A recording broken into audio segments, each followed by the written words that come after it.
Tomorrow. Going over for a Friday try. So I'm very Do it on happy. Friday instead? What's that? You'll do it on Friday instead? No, they rescheduled it, so I don't even have to go. Nice. I don't have to do 11 hours in the car between now and Friday night. Yeah, no problem.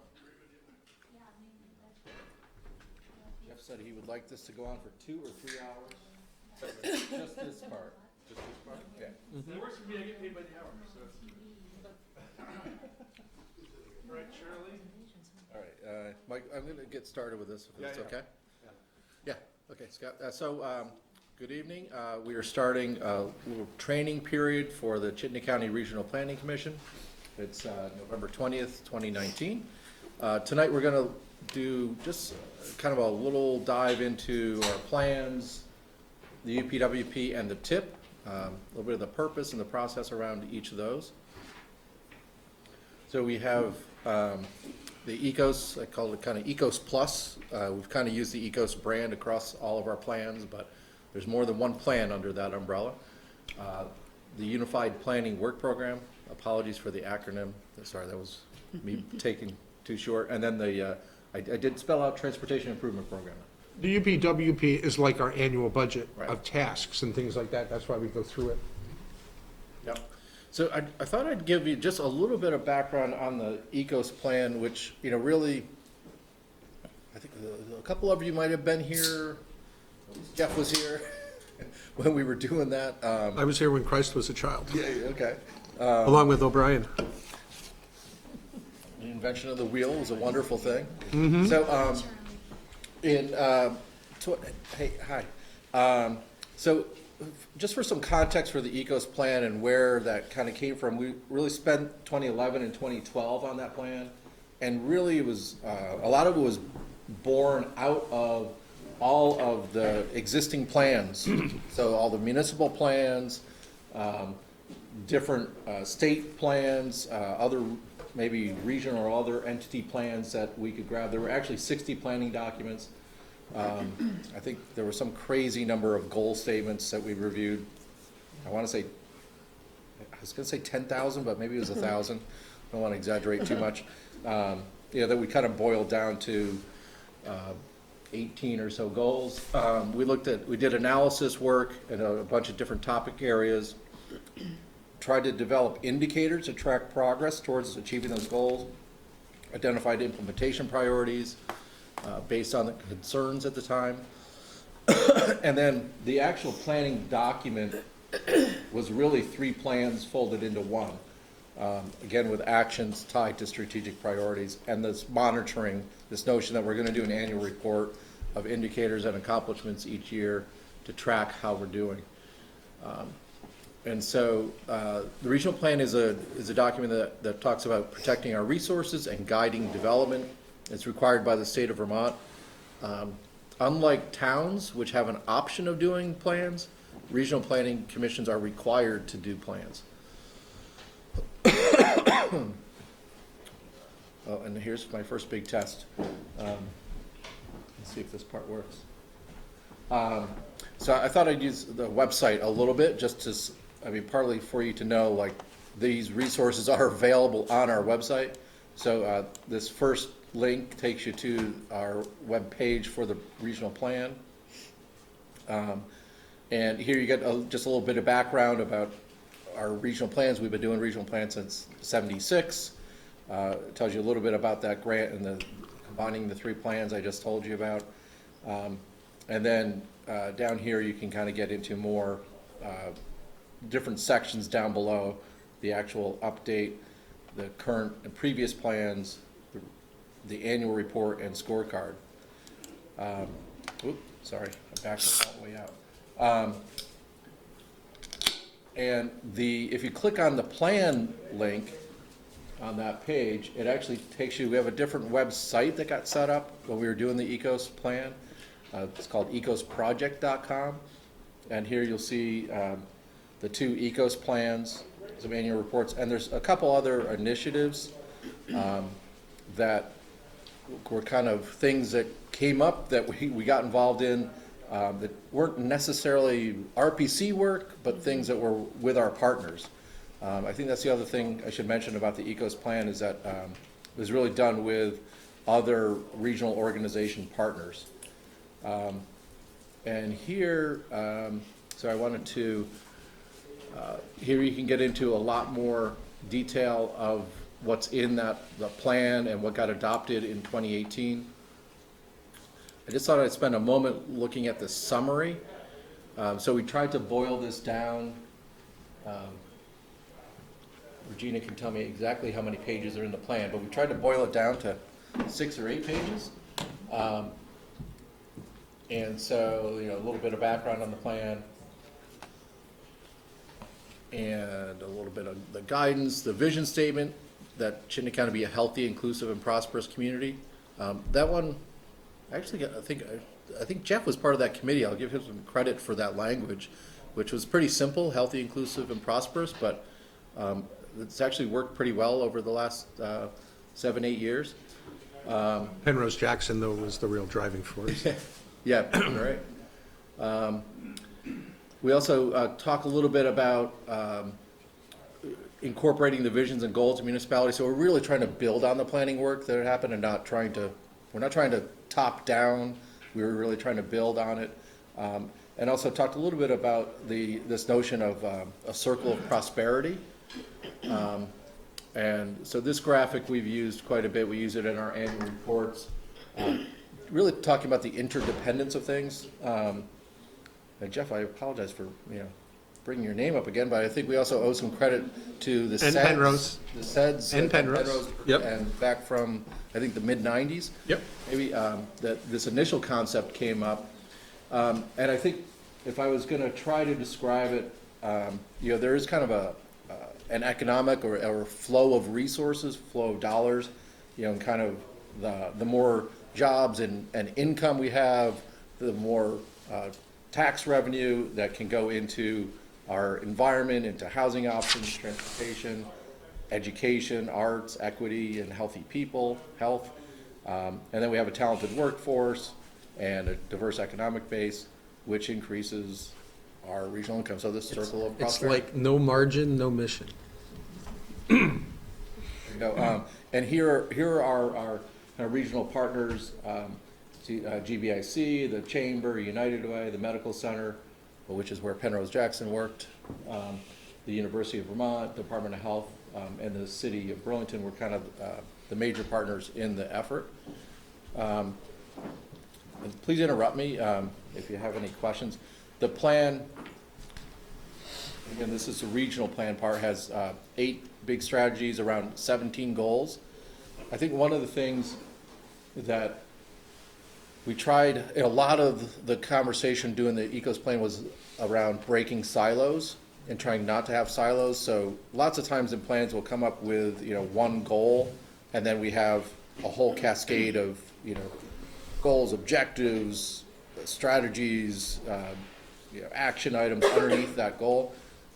We tried to kind of break that mold a little bit because a lot of these strategies have multiple benefits and accomplish and move multiple goals. And so we got to these 8 strategies. The first one is really about improving our economy and increase opportunities for employers and employees. The one that we probably spend our most time talking about is much more the development. How do we develop? And that's where the land use plan came. The 80% of new development and 15% of our land area. There's a lot packed under there. That's where the transportation investments are, the energy investments to support that development pattern.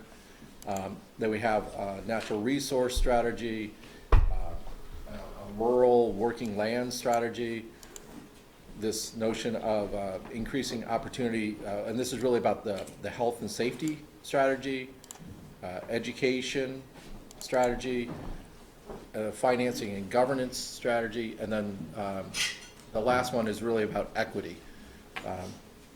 So if you hear us refer to the 8 eco strategies, that's them. I'm not going to go through the 17 different goals, and none of this is earth-shattering, other than I think we were just trying to think about things differently and the interconnectedness, and also we'd never really talked very much in our previous plans about, sorry, that's not going to work.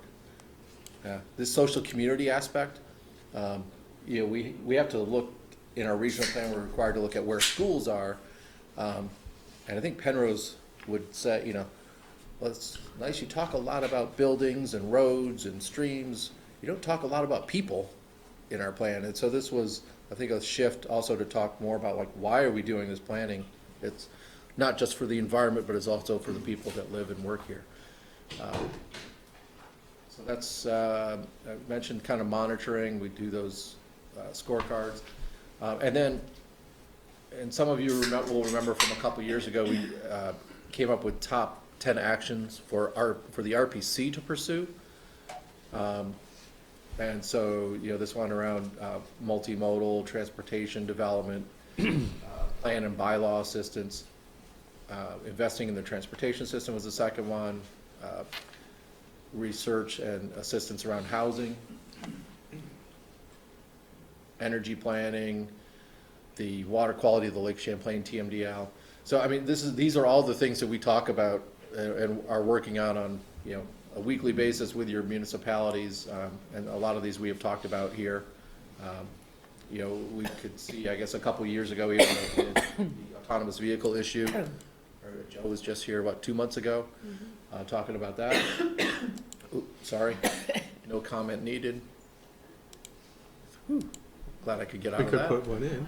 No, I'm good, thank you. And also monitoring our shifting demographics. The next section that we updated in 2018 was around energy. I'm gonna go through this one quickly. And this was really about how the state asked us to come up with a plan to achieve that 90% by 2050. And Regina, update me if I get anything wrong here. So we talked a little bit about the land use development pattern is important for achieving our energy goals. Also talked about the weatherization. 75% of our homes would need to be weatherized by 2050. Yeah, there's more. So we need to generate a lot of megawatts through renewable energy, so 750,000 megawatts. So there's kind of a high and low target to do that. The land area that we would need for solar, sorry, let me help you see this graphic a little better. So the total acreage of the county is 340,000 acres. And we would need a little under 2,000 to reach the low target for renewable generation, and a little over 5,000 acres of that to reach the target for the high generation. So a lot of that energy plan wasn't just looking at the numbers, but also our land area, what was suitable for different renewable energy uses. And the time dimension on that is again by 2050? 2050, yeah. And there was also the transportation and heating sectors.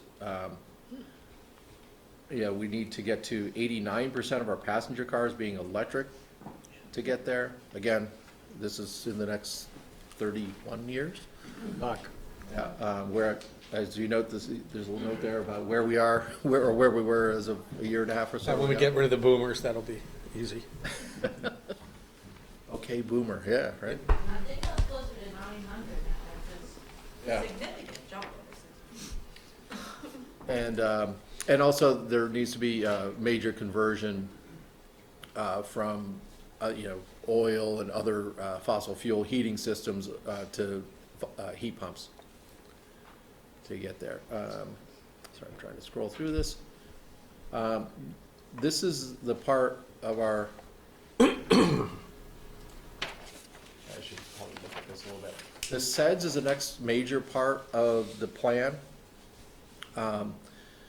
And that's, you can kind of see this description from the U.S. Economic Development Administration. We don't really have a requirement to do this. This is an optional thing that we've taken on as a region. GBIC did the first couple of them, and we partnered with GBIC to do the last couple. It's a requirement to apply for grants from EDA. And again, there is, oh, maybe I'm not doing that. It just is it's a process you have to go through that everybody who goes through it can then compete for federal funds for infrastructure projects. That's really what it boils down to. Exactly, yeah. They're trying to do more there. So this is a supplement. See if I scroll down here, or you'll see that this says supplement 4 to the ECOS plan. So we did these kind of more specific plans as supplements. And this may be something that you want to tap into at some point. We did, kind of a SWOT analysis of the region, and these are kind of what the EDA asked you to go through: an economic base analysis, a competitive assessment, looked at which employment sectors we were stronger in than the state or the region. And it does have a project list attached to it. And so I'll just kind of let you know that's there. The 2-page summary we have here kind of gives you some of the background. We have, a quarter of the population, obviously. We have a very educated workforce, high household income. Jeff can do a little bit of a pitch for STEM jobs, noting, it's a 50% premium in terms of how much they pay. And then opportunities of where we can improve. Important caveats. So, only, I say only, 59% of residents participate in the workforce. There's been a slight, slightly going downwards over time. 40% of high school seniors do not go on to any further education or training after leaving school. So that's not just saying 60% get bachelor's degrees. This is, who goes on to technical schools for certifications or even a 2-year school.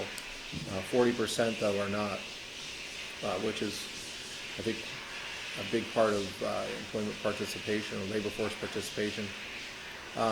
One thing that came up is housing costs is a big challenge for employee recruitment. And there's been a shift of the percent of employees that are able that work here and live here was 73% in 2002. That's been going down to 68%. So this is not a news flash, right? I mean, there are more people that live in Franklin County now, and I'm sure Lamoille and Washington and Addison also that commute into Chittenden County.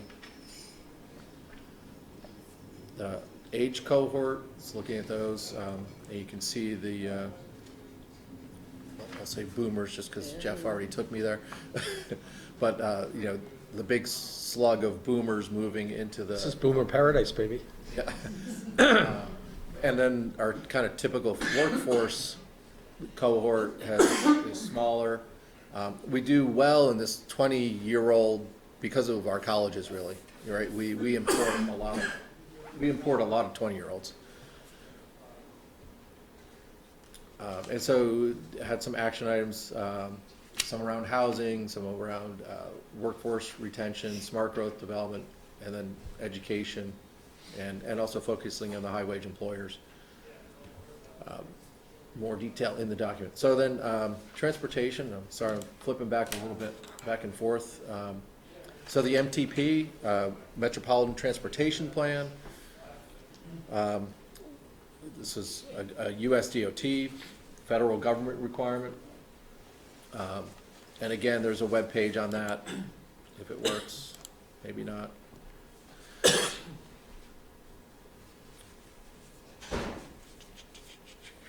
Somewhere there's a hand crank going. There it is. There you go. There it is. That's supplement 5 of our ECOS plan. And this one's probably even thicker than any of the other ones. So again, I'm not going to review in detail, but we'll kind of look at the table of contents a little bit for you. We really spent a lot of time on this in over 2017 and 2018. Looking at the financial plan, looking at a lot of scenarios and corridors, and you can see the page numbers go up a lot. And then we get ultimately at page 79 to the investments in the document. There's also required federal environmental consultation and mitigation. So you're not just building stuff without thought to the environment, even at this very planning level stage.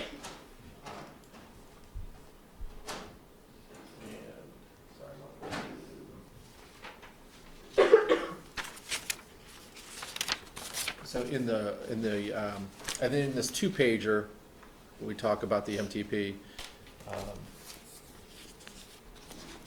and kind of striking the balance about congestion and safety, walking, biking, and livability. And that's always a challenge, you know, dealing with the multiple modes, and what the land use pattern is in a location. In the MTP, we talk about actually upping our land use goal to get even a higher concentration in that 15% of our land area. And that, of course, helps us with transit and walking and biking, take some pressure off the highway. And the kind of key highlights, a big focus on maintenance first. I can't remember the exact number, but I want to say 70% going into maintenance. Yeah, and so that was something, you know, we spent time with V-Trans about, you know, when we look at all the transportation funding, how much do we need to reserve to maintain the existing system? So the plan kind of starts with this assumption that 70% is just going into maintenance. And then let's talk about how we want to invest that other 30% that can go towards improving the system. So we talk about improving transit, technology, or intelligent transportation systems, the active transportation network, so walking and biking, interstate improvements. And this is the one thing where we kind of have this placeholder for 3 lanes and a new interchange, and that's the 89 study that we started up a few months ago. You'll hear more about that in 2020 for sure. And then we certainly have still the transportation and land use strategies, you know, in dealing with localized congestion. You know, when we looked at the circ alternatives last month, a lot of those were, you know, what were those trying to deal with, the specific problem points or intersections that are bad, or could be improved, I should say. Little did I think that we needed an additional bridge, but it was over Muddy Brook. Over Muddy Brook. Rather than over the Winooski River. And here you can kind of get that sense of the 70% for maintenance, 30%, the committed projects, what's really in our transportation improvement program already. The big roadway corridor improvements, I'm pretty sure a lot of that is looking at potentially 89, or there's interstate is 74 million. So I'm sorry, the roadway corridor improvements are probably the circ alternatives projects and a lot of other projects around the region. Sorry, did you want to? Parkway. Oh, little things like that, Champlain Yeah, little Parkway. things like that. Thank you. I think we have a tip amendment tonight on that, don't we? Handy, yeah. And then Here. we had like There you go. this little note on autonomous vehicles, because one of the things when we were working with the consultant team to look at transportation and land use scenarios was a big wild card on autonomous vehicles. It could be really good, it could be really bad. You know, if they're dropping people off and then driving back on their own, that could add a lot of travel to our roadway system. So anyway, it was just kind of a note to ourselves, like, let's kind of keep monitoring that technology and whether it, how good it will really be for us. There was a cover story in one of the national magazines a few weeks ago about autonomous vehicles saying they're going to save lives, but how many are we going to have end to get to that point? And there's a couple more slides in here, just I think covering pretty much, this is more federal language, you know, kind of that's coming out of Federal Register. We update that every 5 years. It does have a financial plan. It's fiscally constrained, so it's not. The thing that makes people say it's pie in the sky, or you know, is that we are looking out past 20 years. And in this case, we actually went out to 2050, just because we were doing that energy planning work to 2050, and so we kind of lined up on that out year. But that's a long ways away, and things will evolve and change between now and then in ways that we're not going to try to predict, because we'll just spend more time analyzing than doing. And the financial plan, you know, is based on what we know about revenues. You could propose new revenues. We did not do that in this cycle. Sorry, any questions about our plans?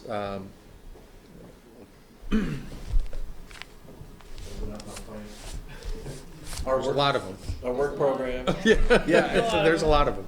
Yeah, and there are, actually, that's a good point. There are other plans that we also work on. Some of them are kind of subsets to the MTP, like the Intelligent Transportation System Plan. We've done a Park and Ride Plan. Yeah, active transportation bike ped plan.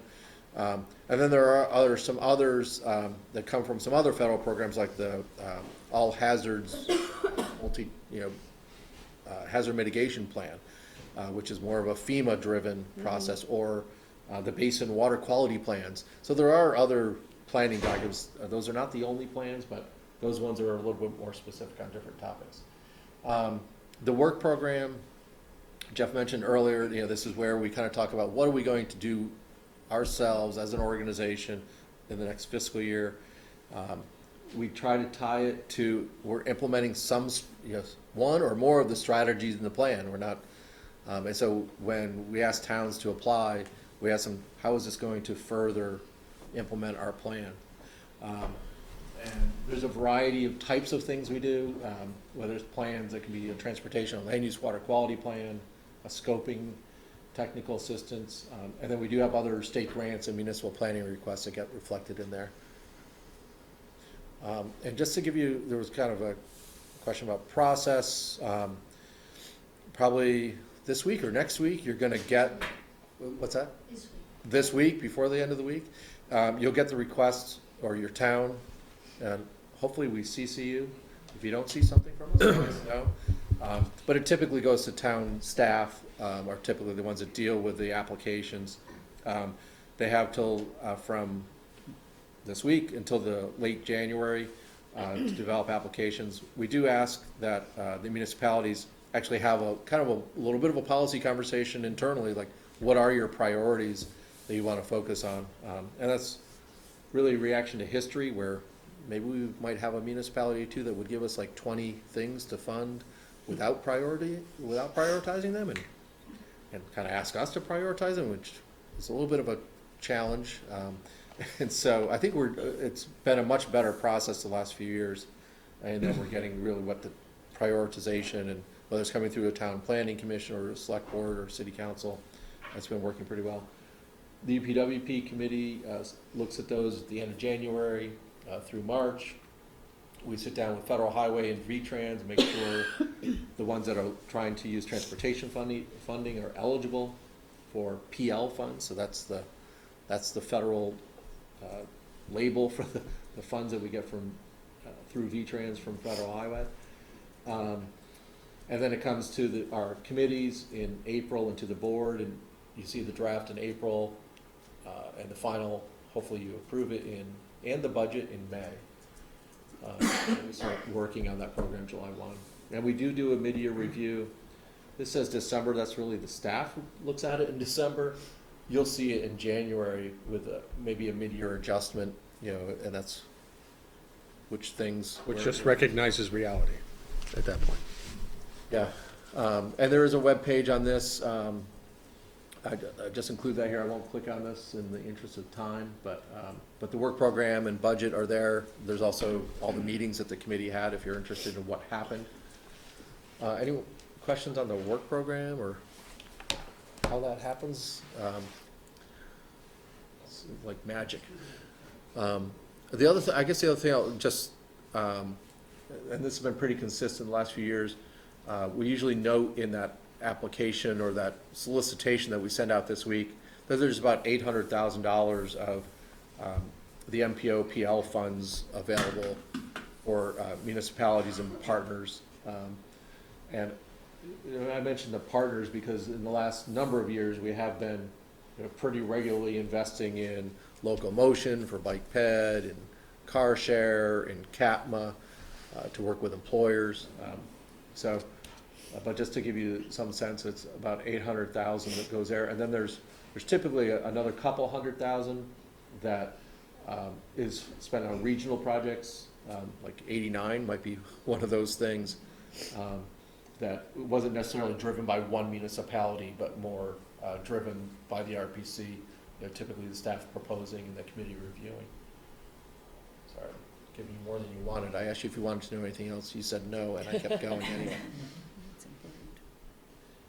The tip, so this is kind of like a capital program in a way, but it's really, you know, our lighter version of that.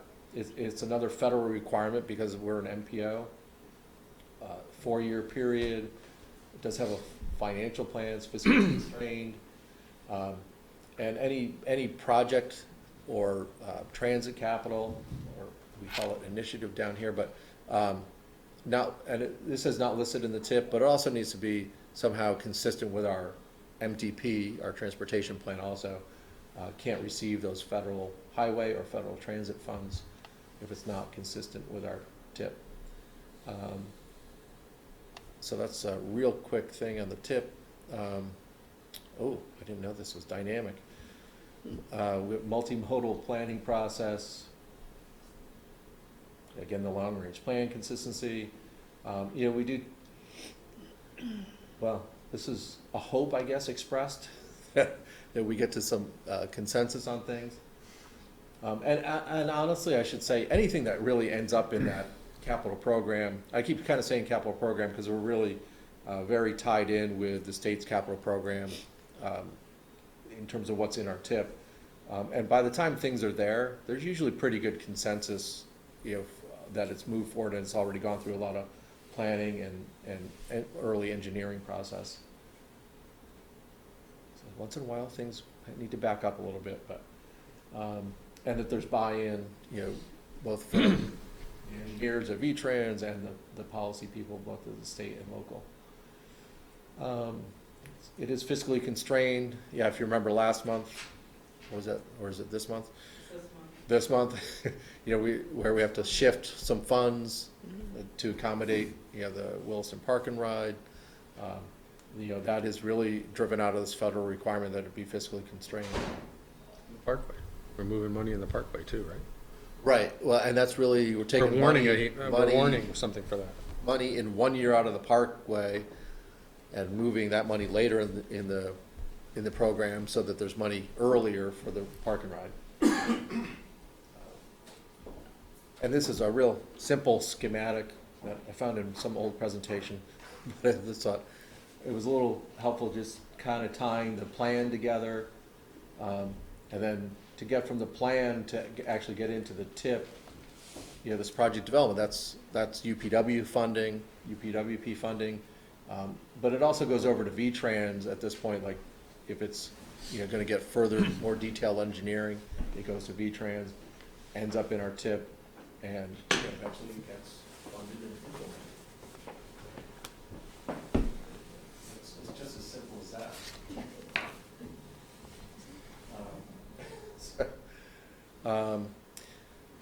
I'll kind of conclude this with just noting that there is a page here for the commissioners and alternates with each one of these trainings that we've done. This one isn't up there yet, but in the past is up there, the board member handbook, the bylaws, roles and responsibilities. Hopefully that's, you know, pop onto that. Just it has all the membership, but at the bottom here it has these resources. And so you see some training from FY16, the board training presentation from 17, and then here's the handbook and bylaws, et cetera. So that is, you know, kind of a handy place if you want to know, you know, just some of the background pieces as a board member. If we go back to the tip, is it still true that because we are the only MPO in the state, that when we approve our tip for Chittenden County, with V-Trans's affirmative vote, because V-Trans votes on MPO business, that our tip becomes automatically incorporated into the state transportation improvement program, which is its ticket to the capital budget to get funded? Correct. Once the STIP is being, What's that? once the STIP is being, Right. Right, and I just do that for the new board members, because that's an important thing of us as an MPO, as the only MPO in Vermont. And that was the more complicated version of this, that it did have the STIP and stuff on it, and then I started to confuse myself when I started to think about how to talk about it, so I stopped. Well, that's why we're so meticulous, which is why we have Christine on it. That's why we're so meticulous about our tip. But yeah, that is a good point, you know, it gets incorporated, and the V-Trans, as we have federal requirements, has a lot more federal requirements on them, including the STIP, so a State Transportation Improvement Program, that they need to show the feds, and it all needs to work together and be consistent in order for federal funds, for federal highway to bless funds moving. And federal transit. Yeah, I shouldn't leave them out. Thank you. We can talk about toll credits sometime. Any other questions, thoughts? Thank you. All right, well, I think we'll end the training period and take a little recess. Take a break, get pizza. Until the meeting starts back up. Thank you all. Thank you.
Newski to help us out on There you a few go. things. We just follow your lead. Jeff. That's right. Between us and Chris, we can get 10 votes. We can do anything tonight. But aren't we just supposed to follow your lead, or is it Andy's lead now? Andy's lead. Move Because to adjourn. yeah, Whatever you say. good point. I wish you would do that in the summer when it's really beautiful out. I know. Yeah, don't do it now. In November, we could be here all night and wouldn't matter.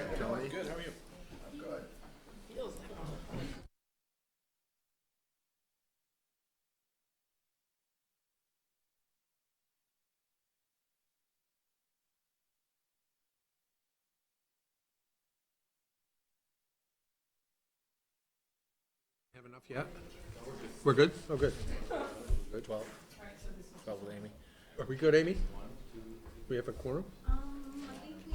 Tony's here. Because Andy's. Oh, Jeff's too. Oh, Jeff's. I'm here in that. Put another head on your shoulders, will you, so we know you're two? Yeah. I don't know why we're not serving craft beer at these meetings. We don't want to have too much of a quorum. Scott, you ready? All right, we'll open the meeting of the RPC. And the first item is changes to the agenda. Mr. Chair, it's not a change to the agenda, but I just wanted everybody to know that I'm also the village representative tonight, Okay. so I'm wearing two hats. Perfect. Okay, thank you. Public comment period. This is an opportunity for anyone from the public to comment on anything not on tonight's agenda. Anyone? Okay, we'll move on to approval of the minutes of the October 16th meeting. Move approval with changes? Second? Jeff and Andy. Any changes, comments on the minutes? No? Perfect. There was Okay, an hearing S none. missing, there was an S missing on one of the words, but I didn't mark it down, and I was hoping that Catherine would catch it. So I know that there, so don't get too big of a head. There is a S missing on somewhere, but so it's on one of the words, on one of the 3,000 words. Hearing nothing substantive, all those in favor, please say aye. Opposed, I abstentions. could have moved to add an S to the end of every word, as Andy's just said. That is passed. Let's see, action on consent agenda. Move approval? Second. Chris? Yep. All those in favor, please say aye. Aye. Aye. Opposed, abstentions? Okay. Next, we have FY19 audit, presentation by Fred Duplessis. Did I say that right? Close enough, Close enough. close enough. Good evening. So, as in the past, I can give you a quick overview of the process. We went over this a week or two ago with the Executive and Finance Committee, who reviewed the audit in draft form, and so this is the final presentation. I think I see final bound copies out there. So as we've talked about in the past, what our role is to provide an opinion on the financial statement and 2 reports on compliance and internal control related to the financial statements and then compliance with federal regulations. So this is a multi-part document under the uniform guidance because you expend more than $750,000 in federal funds. So this one document has been sent to the federal government, to a clearinghouse. It's been accepted by them. That completes the cycle. If any of the grantors wants to see how you did, they have access to this report through that clearinghouse. Our opinion is on page 2, and what it tells you is that that your financial statements are presented fairly in full conformance with generally accepted accounting principles. That's a clean, unmodified opinion. No changes this year. We've got some changes on the horizon related to how leases are accounting for, and we've got some major changes coming up in a few years in terms of the whole basic reporting model. But for you, it won't make much of a difference because you're on full accrual basis, so it shouldn't change too much. The MD&A, the management's discussion and analysis, starts on page 4. That runs about 6 pages. That's written by management. We make sure that everything in there is consistent with what's in the audited financials. In that 5 or 6 pages, you get a real good understanding, a good overview of what happened during the year. So it talks about, who you are, kind of what the plan was for the year, how you did compared to that plan. and how you move forward. Exhibit A, B, and C are on page 1, 2, and 3, and 10, 11, and 12. That's your balance sheet, your revenue expenses, and statement of cash flows. As we've talked about in the past, the requirement to include your share of VEMR's has a pretty significant impact on your total fund balance or net position. Cumulatively, it's reduced that net position by about $382,000. So if we took that one item out, the $177,967 at the bottom on page 10, would be about $560,000. And that's really what you have to operate with, is that 560. That liability will never really be paid. It'll just simply be paid through the normal rates. The plan is relatively well-funded, particularly compared with other plans. But it does have some volatility. At this point, it's about 82% funded, but the actuaries have determined with current rate structure in place that there's no crossover. They never expect any day when there won't be money in the plan to pay all of the municipal retirees. So it's well-funded in terms of cash flow. But there is a deficit, and that's mainly due to the changes in market conditions. Mr. Chair, do you want questions as we go, or do you want us to save I'll it leave to that the? to Fred, is that okay? Either way's fine. I appreciate you bringing that up, because it strikes me that the fund, according to the actuaries that we now have to carry in our balance sheet, is less funded in terms of its percentage than it was like even a couple of years ago. Yeah, it was up at 98% Yeah, almost 4 so or 5 years ago. the concern that I have is projecting a situation where our fund balance could get very low and say to our member municipalities that maybe we're not managing our funds well, when this is just a reporting requirement that comes associated with what a bunch of actuaries say in New York or Boston or something like that, which talks about the state's, this particular fund that's managed by the state. And I mean, is there a point in time where we have to explain this more fully, or in the interest of disclosure, or do we need a paragraph in the letter or a couple of sentences in the letter that talks about how this has changed because of the actuarial assumptions and the fund coverage has changed? Or is there something that we owe our consuming public in that regard? Or am I just being overly nervous Nelly? No, I think you're right.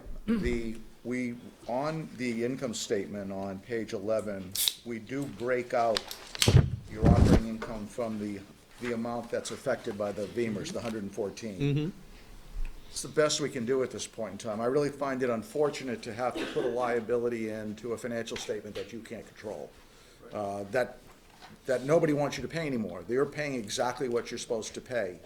But you are required to do this. And there's a lot of volatility, and there's a lot of variables, and there's a lot of items that are estimates. And you put in there that it wasn't in our control in the letter, if I remember correctly. But Correct. And I get worried about unrecognized financial obligations as a member of the finance committee. I call them UFOs. And this has the potential to be a UFO for us. But is it ever going to be, could it ever be a financial obligation for us? Based on the actuaries, the answer to that is no. That as long as you continue to pay the rates as determined, then they don't expect any major changes in rates.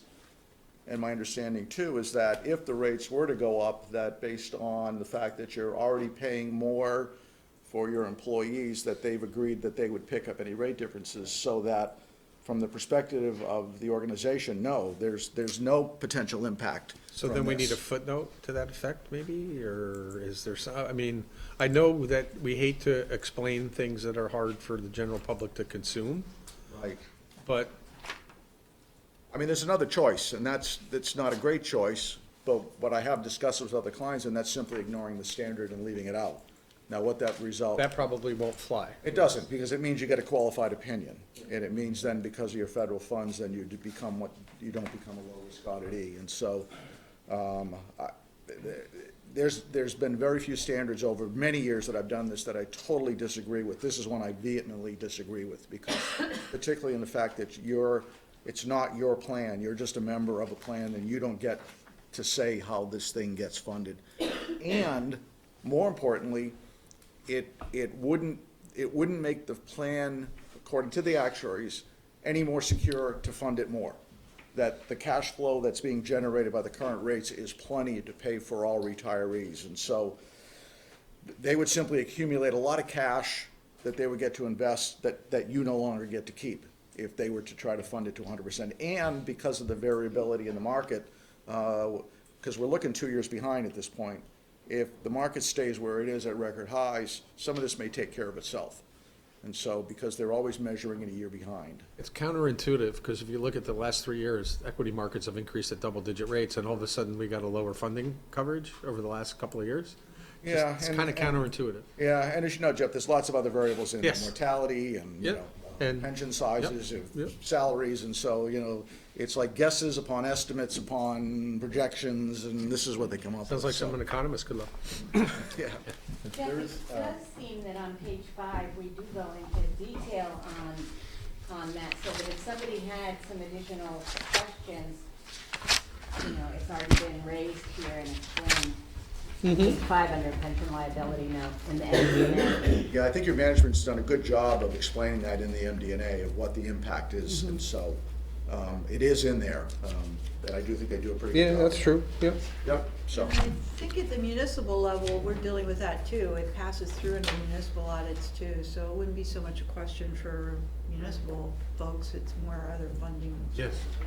right, right. And the municipals, it only affects your enterprise funds directly, but it does hit them as well.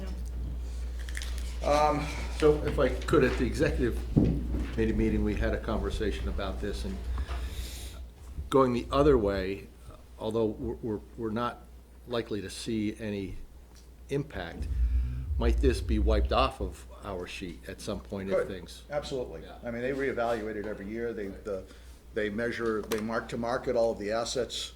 They take a look at the population. I mean, it's looked at every year, and over, as Jeff indicated, in 4 years, it's gone from 98 to 82. If it goes back to 98, the liability goes down to an insignificant amount, and so.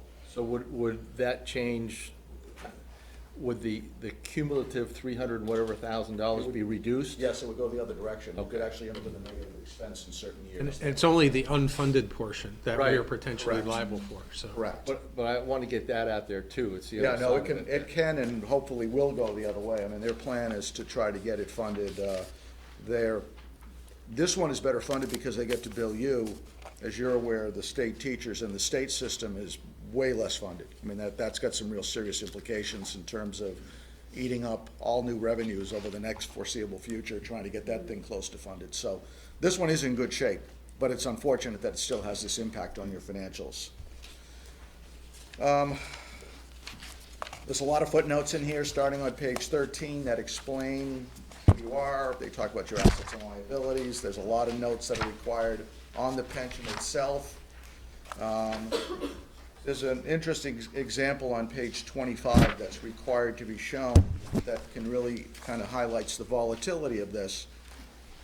At the top, your share right now is $610,069 at 7.5%. That's the estimate that everybody says they think we'll earn in investment earnings over the future.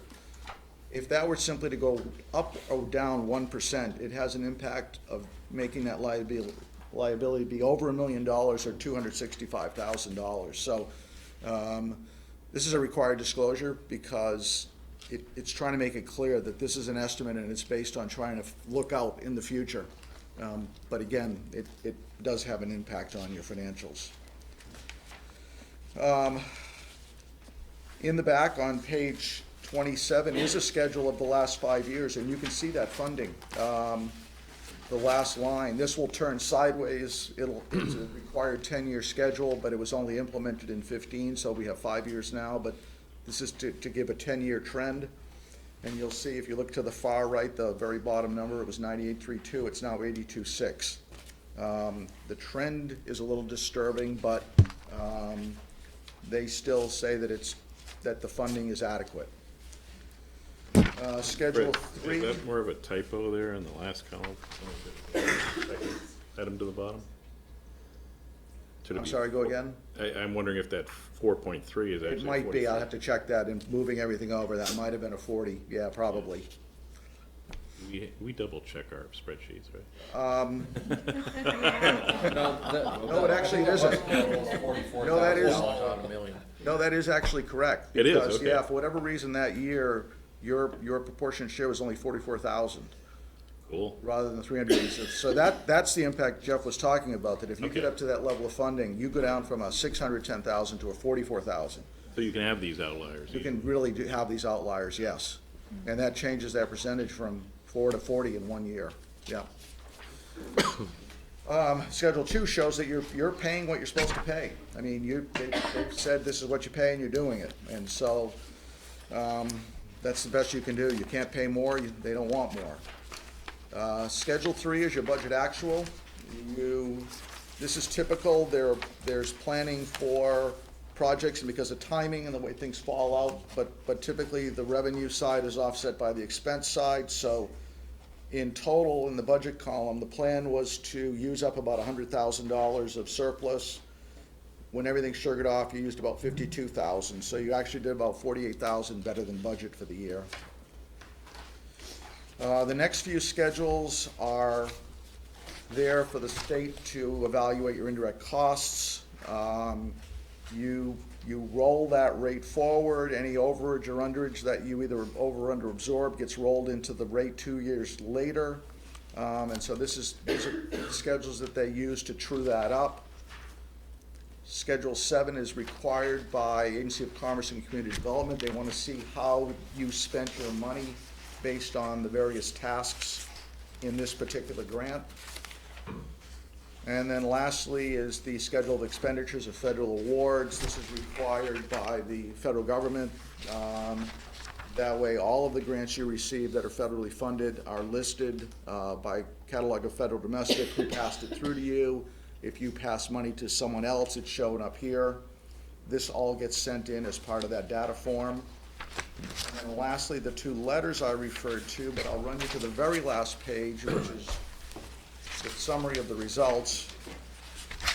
And what we see there is, as I said, from a financial statement standpoint, we had an unmodified clean opinion. We had no findings related to controls or compliance.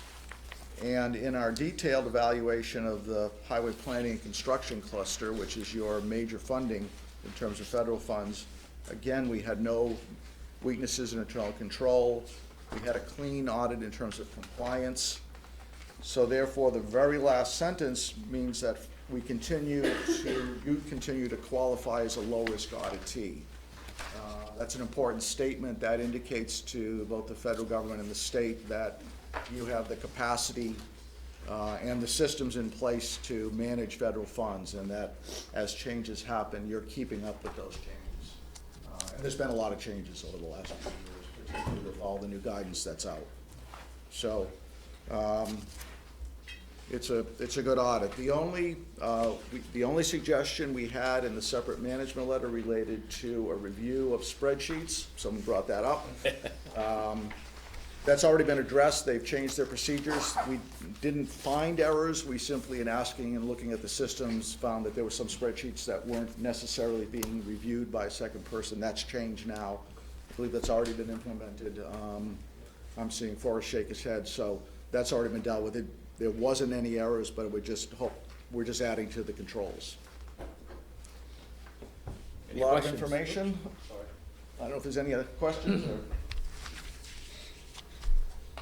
Just a comment, I think that, once again, the staff should be congratulated, everybody, I know it's a cooperative effort, on a clean, unqualified opinion. I also want to thank Sullivan Powers, again, for doing an audit and working with us to rotate staff and things like that, so we have the proper controls in place. So it's great. So I think the action item is that the board accepts the audit, is that correct? So I move that the board accept the audit as compiled by Sullivan Powers. Second. I heard Andy first, but. Any further Discussion, questions, comments? As a member of the finance committee, I just think we have a really good process in place, and our vendor, is what keeps winning competitive bids and keeps being sensitive to our needs in terms of rotating personnel so that we keep the proper controls in place.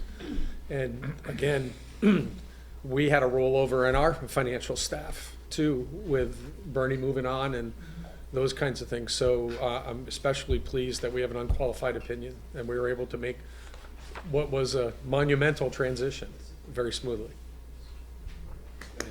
Or to me. And Bernie, this is FY19, so she was here for all of that. Anything else? Hearing none, I ask all in favor of the motion, please say aye. Aye. Opposed? Abstentions? Motion passes. Thank you, Fred. All right, take care. Next item is a V-Trans presentation, the Wilson Parker Ride, and warn a public hearing for major tip amendments. Just FYI, I'm going to be abstaining from the vote because my firm is doing appraisal work on the Wilson Parker Ride, so I won't be involved in the discussion. I was just gonna say, as this is getting set up, just as you can see in your packet, there is a major tip amendment on the agenda for the Wilson Parking Ride. Cost increase, I don't have on the top of my head the percentage, but that qualifies as a major amendment. So we thought, before asking you guys to approve that amendment, we'd give you a presentation on what is going on with the project, some explanation for the additional costs. Parliamentary inquiry, would you like a motion and have the motion pending while we get the presentation, or do you want the presentation to happen before the motion? It doesn't matter to me, but let's have the So presentation. I would move that we approve the Never tip mind, why don't you amendment. make a We motion? warm a public hearing for the tip amendment. Yeah, so that's the next thing, thank you, Jeff, that the major amendments require a public hearing. In the Yeah, we warn a public hearing for the next board meeting on the tip amendment. Second to that? I'll second. Okay, Catherine? Any discussion? Charlie has. Certainly, yeah, just, sorry, I think I made this error in in your packet. It says to hold a hearing on January 5th. Oh, that is right. 16? I'm sorry, that is right. I'm confused. I'm already in next summer. Okay. Good. So it'll be, Fast forwarding. yeah. Okay, any discussion on that motion? Hearing none, all in favor, please say. So we're gonna get the presentation, right? Presentation, then. Oh, I'm sorry. Presentation, then we vote. Let me back up. We'll hold off on that. Well, you weren't involved because you were accusing yourself, so. I know. You're not focused. Thank you for giving me an excuse. So since we're still working on this Technology? this technology, so you'll also notice that there's a second point to this. I think Charlie talked in the training about the need for the tip to be fiscally constrained, which means that we can't go above a certain dollar amount. So there's also an amendment for the Champlain Parkway, and that's to reduce the funding in FY19. And move it. Which is the current year. The project has not started construction, so there's still, if it manages to 6 get into months. construction this year, there's still plenty of money to cover the costs. I keep waiting for And the, that has been cleared with Burlington staff, and they agreed. I keep waiting for the vacuum cleaners to kick in any second. 20 Yes. 6 months. 6 months? Down from 18 months, down from 2 years. Yep.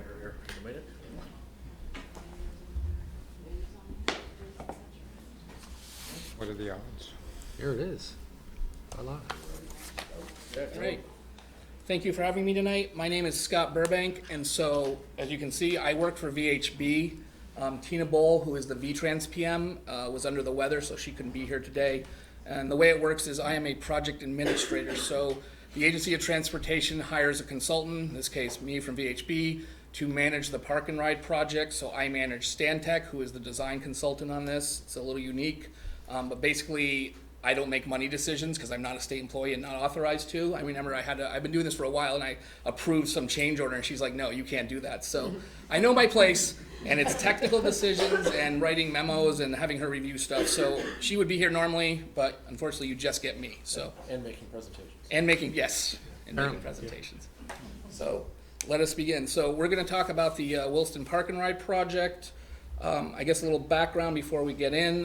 The project started in 2005, as in 2005. So that's quite a while, 14 years, if I do some quick math. It's located at the intersection of Route 2A and the southbound exit ramp of exit 12. And essentially, if you're sitting at Hurricane Lane, turning right or left, you're looking at that forest, and that's where the park and ride is gonna be. So, moving through. So in our agenda, we're gonna talk about the project location, project history, project details, and then the schedule. And then obviously, if you have any questions, feel free to answer them. So, as I said before, the project location is essentially on 2A. It's hard to see, but there's a property line right here. So this parcel was Mr. Ramsey, Ray Ramsey, and so the state of Vermont has purchased a parcel right here, commonly known as Lot 1.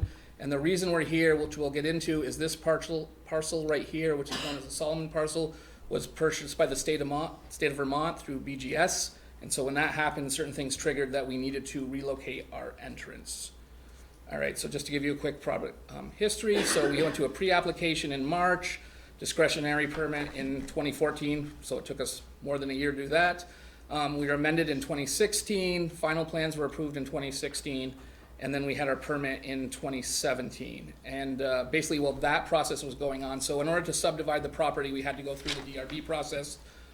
We're the state of Vermont, we're not developers. That was challenging for us. We're not familiar with that.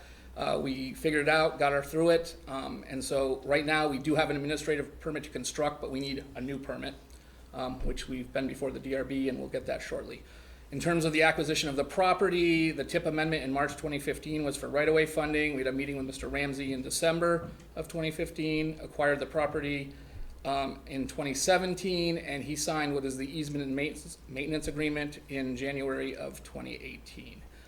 In addition to acquisition of the property, during the time that the project was being developed, there was a statutory survey on Route 2A, so we had 5 rods, and they hired a consultant to go through and basically review all the legal information, do the background, and they said, we can't justify the 5 rods, so you go back to a 3 rod. What's a rod? Oh, what's a rod? Let's see, 16'9", it's 20, yeah, that's right, 16'9". It's 24'9", it's basically 3 rods, and 66 feet for 4. Yeah, you're challenging me. No. Whoops. So, anyway, so basically, we didn't really need right away. The only right away we needed was to acquire this property, and then suddenly we needed right away. So, we had 5 property owners. We had to have a, I was going to say Act 250, that's not the right, 502 hearing, and engage these property owners. And so when we did that, so that was a little step back in January of 2018, I want to say. And so, anyways, we got those people on board, and we also had our Act 250, our stormwater, and our 1111 permit. So this was our initial design, 142 spaces. I don't remember how many accessible, let's say 5. It's hard to see, but there's a little bit of a bus turning movement coming through here. We used a link bus, because someday we're hoping that will be there. We have what's called a slip lane, so this is Hurricane Lane, so the idea is if you're coming southbound, you simply pull into the slip lane, drive down here and in, and then for those coming down the hill, we have a left turn lane, they access it this way, and then everyone leaves the park and ride that way. So that was the project. We were at final plans. Life was good. Well, pretty good. And then, so anyway, so as we were saying, so again, final plans, initial design was completed in March of 2018. There's a line through Ray, I don't know why. So the letter of intent, which was issued from VTrans to Ray Ramsey, because at the time we started this project, he was the property owner, specifically said that when, and I guess we can go back to look at that when this parcel is developed, that he needs to take this access and push it further up to the southern boundary of this parcel, which is essentially right here. And the reason for that is twofold. One is there's a hill here. In winter, it's challenging. The other reason is there's a queue here, mostly during the PM peak, but also during the AM peak. So it's not ideal location, but it worked and it was acceptable and it was safe. So that's why we put it there. But based on the fact that BGS bought the property above, in the LOI it said that when that happens, when that property gets developed, you need to move that access. So, and here, I'm gonna take a drink. So the design changes from that, basically, when they bought that property, we realized, we're at final plans, we could go to contract, we could build it the way it is, but then we know that the right thing to do is to build that frontage road and move the access up. So we put the brakes on, we stopped, we basically, talked to, and that's on a different slide, but we talked to BGS about, coordinating what we needed to do with them, because the thought was, we want to go in through here for construction, they want to go in here for construction, we don't want to be conflicting with each other, and also, our exit entrance is going to be theirs. Like, in other words, the state of Vermont can tell BGS where to put their entrance exit based on the 1111 process. So we coordinated with BGS. Because we relocated the entrance, that nice, beautiful left turn lane that impacted these 5 property owners now moves up here, so it impacts 5 more property owners further up. So we had to go back and do the right-of-way process, which ironically, our 502 hearing was this past September of 2019. It was literally 2 years since we had the first one. We had to go back and get Act 250, DRB, stormwater, and wetlands permits. So we basically have everything but Act 250 and DRB to date. Because of the BGS building and because Ray Ramsey has future plans, we are also installing a water and sewer line, but that is non-participating, which means you're not paying for it, they are. But the idea is we're digging up Route 2A and the water line is on the east side, so it's opposite. So why put in all this nice infrastructure, only have them come back and dig up a trench? So we're coordinating with them on that. We have coordinated with Mr. Ramsey on that, and so we will be building that. But again, that's non-participating, not part of this project. So here's our new park and ride. So basically, you'll notice that up to here, nothing has changed. This is pretty much the same thing. The only thing that's changed is there's a retention swale here, or retention pond, and that got bigger because now we're treating more impervious. This is the property line, so now the access road goes up here, you come here and you turn. The state police will be building in this area. They have an entrance here, and then they have another one here for their secured, so this is a secured entrance, and this is public, and then it goes to secured. So same thing, same turn lanes. Left turn lane is up here. The arrows represent the new 5 additional property owners. And so the other thing is, I guess, these 5 property owners, we've negotiated with them, and ironically, they want all their trees cut in front of Route 2A, and we're gonna put in culverts, and so we paid them the money, they signed the contract, so we are still doing that work, even though there's no reason to do that work this time. So, anyways, so that's that. So just moving forward, a few of the highlights of the project. This is sort of the line striping that's gonna go in, and I think the thing to point out again is, as this didn't change, there's your bus coming through. Line striping in the area, sort of redundant. Excuse me. Bus shelter and parking, bike parking. So every every park and ride in Vermont gets this nice bus shelter made of wood. We have found that we used to put in those metal, more urban looking ones, and they get vandalized, but vandals don't like to tag these because they're so nice. So we've been going with these. It's a great design. It looks nice. Immediately adjacent to it is our bike rack. It's a simple bent pipe that we use. So that'll be in there. Lighting, so obviously the state is a state, we're a state entity, but there are certain things the DRB can regulate. Lighting, parking, landscaping are one of them. So this is basically a 3D image of the lighting that we're doing along the way. It all meets DRB requirements. Every light that's in the park and ride will have an EV1 charging station. So in the middle, there's 2, one on each side. And on the outside, there's one only facing one side. And I think wasn't 19? You asked me that, remember? It was 19, I said? Yeah, 19. Stormwater details, as I said before, bioretention swales, and then it goes to a dry pond on next to the interstate, and then flows into a ditch that goes under the interstate and into the Muddy Brook eventually. Landscaping, this town of Williston has certain landscaping requirements, and so basically we are putting trees in here and then trees along here. There's a tree here because they have a requirement that you can only have 23 parking spaces in a row, and then you have to break it with an actual, tree landscaping, so that's why that's there. And then when we went through the DRB process, we are actually gonna cut the trees down, and then we're gonna put in, and I don't know what it is, but it's a intense type 3. So basically their goal is to make sure that you don't, when you're driving here, there's a lot of trees and natural vegetation, so it looks very natural and you don't see this road. And then further up, they've sort of cleared this area before, so we'll be putting street trees in. All right, so project schedule. right now, if everything goes right, we have to get through right away, but the goal is to advertise it in the winter of 2020, the winter being January, February, March. We would begin construction shortly thereafter because we need to cut trees before April 1st. And then substantial completion, the goal is to get it open by the fall of 2020, which is a lofty goal, but we're gonna go for it and try to achieve it. So, and substantial completion means I don't have grass, but I can park cars and there's lighting and that type of thing. And then this is sort of the language that's directly out of the agenda, just basically what you're voting on. So, nothing there. And I guess to point out on the bottom, the reason for this, relocating turn lanes, updating stormwater permits, as I mentioned before, water, wastewater because of the sewer and the water, amending Act 250 and DRB, and then additional right-of-way in terms of 5 property owners and BGS, so technically 6. And so that is that project in a very quick nutshell. So did anyone have any questions on that? Yes, sir. I have one, sort of informed by our experience in Richmond. How do pedestrians get to the park and ride? So the answer is right now they walk on this trail that's conveniently located under the interstate bridge.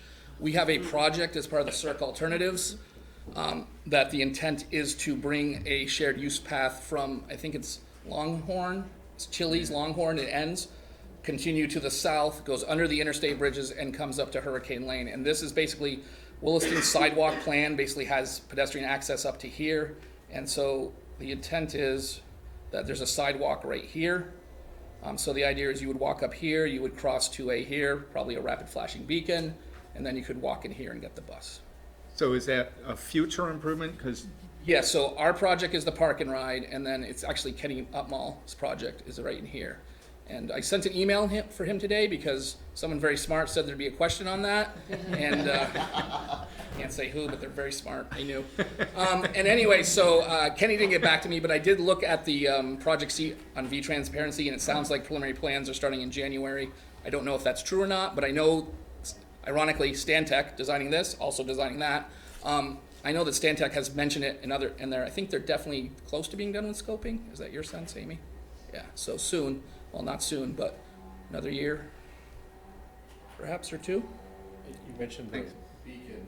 Are there gonna be signals at either one of those intersections? Oh, good point. So when we went to the DRB way back, we had a study that was done in 2011 and then projected to 2016, so 5 years. One of the things that we heard in the 502 hearing was for the residents here is that this traffic really backs up, and the thinking was we didn't account for the state police coming in and out of here, which it's not just the state police barracks, it's really truly a public safety building. We've got 911 is in there, they've got a 50-person conference room for meetings, the game wardens is in there, they have site storage, yeah, I don't know who else is in there.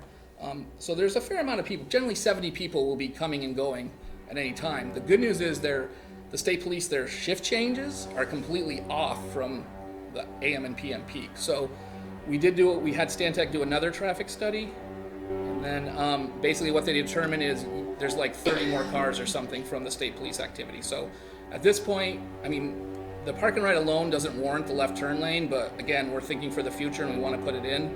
So if this gets built and then Mr. Ramsey's thinking is a hotel and then a convenience store and the state police, there's still no need for a light here. And there wouldn't be a light here either, I don't believe. And I guess I'm speculating on the rapid flashing beacon. I really don't know what's going there. I just assume they're very popular and everywhere, and I think they work really well, so. But yeah, no signal here at this time. Nothing planned at this time. Right, nothing planned at this time. I think we decided that we'd put some conduits in just in case, because we don't like to put things down, pave them and rip them up, but at this point, there's no reasons to put that in. Other questions? It's gotta be the cleanest office, you know? Very good at his job, isn't he? They eat a lot of popcorn. So no other questions, I'd be looking for All those in vote favor? on the motion. All those in favor of the motion to warn a public hearing for January 16th? 15th. 15th, please say aye. Aye. Opposed? Abstentions? 1. Okay, Thank you. thank you very much. Thank you. Enjoy. Okay, next item is V-Trans Draft Public Transit Policy Plan. Oh, who's doing that? Jackie is gonna That's me. present it, if we can get this booted back up.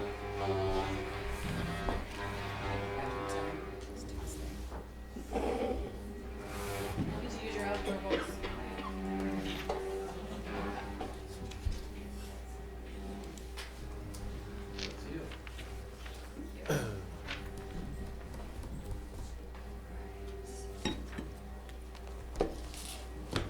Now, I did not familiarize myself with what was maybe in your agenda packet. Did they get this 4-pager? Okay. So for those of you that are a fan of old school paperwork, I am passing around a 4-page handout that just gives a summary of what the public transit policy plan is and our draft recommendations. For your reference, do not offend me if you like it. We're going to be going through it. Again, I'm Jackie Casino. I know a number of you, but not everyone. I am a planning coordinator with V-Trans, and I'm one of the project managers for our public transit policy plan. So I was asked to come here tonight and give you all an update on what it is. You all probably or maybe have heard from staff on this, or maybe not. But we are, I've been jokingly saying we've seen a light at the end of the tunnel, as in with any major planning process, as you all know, it takes some time.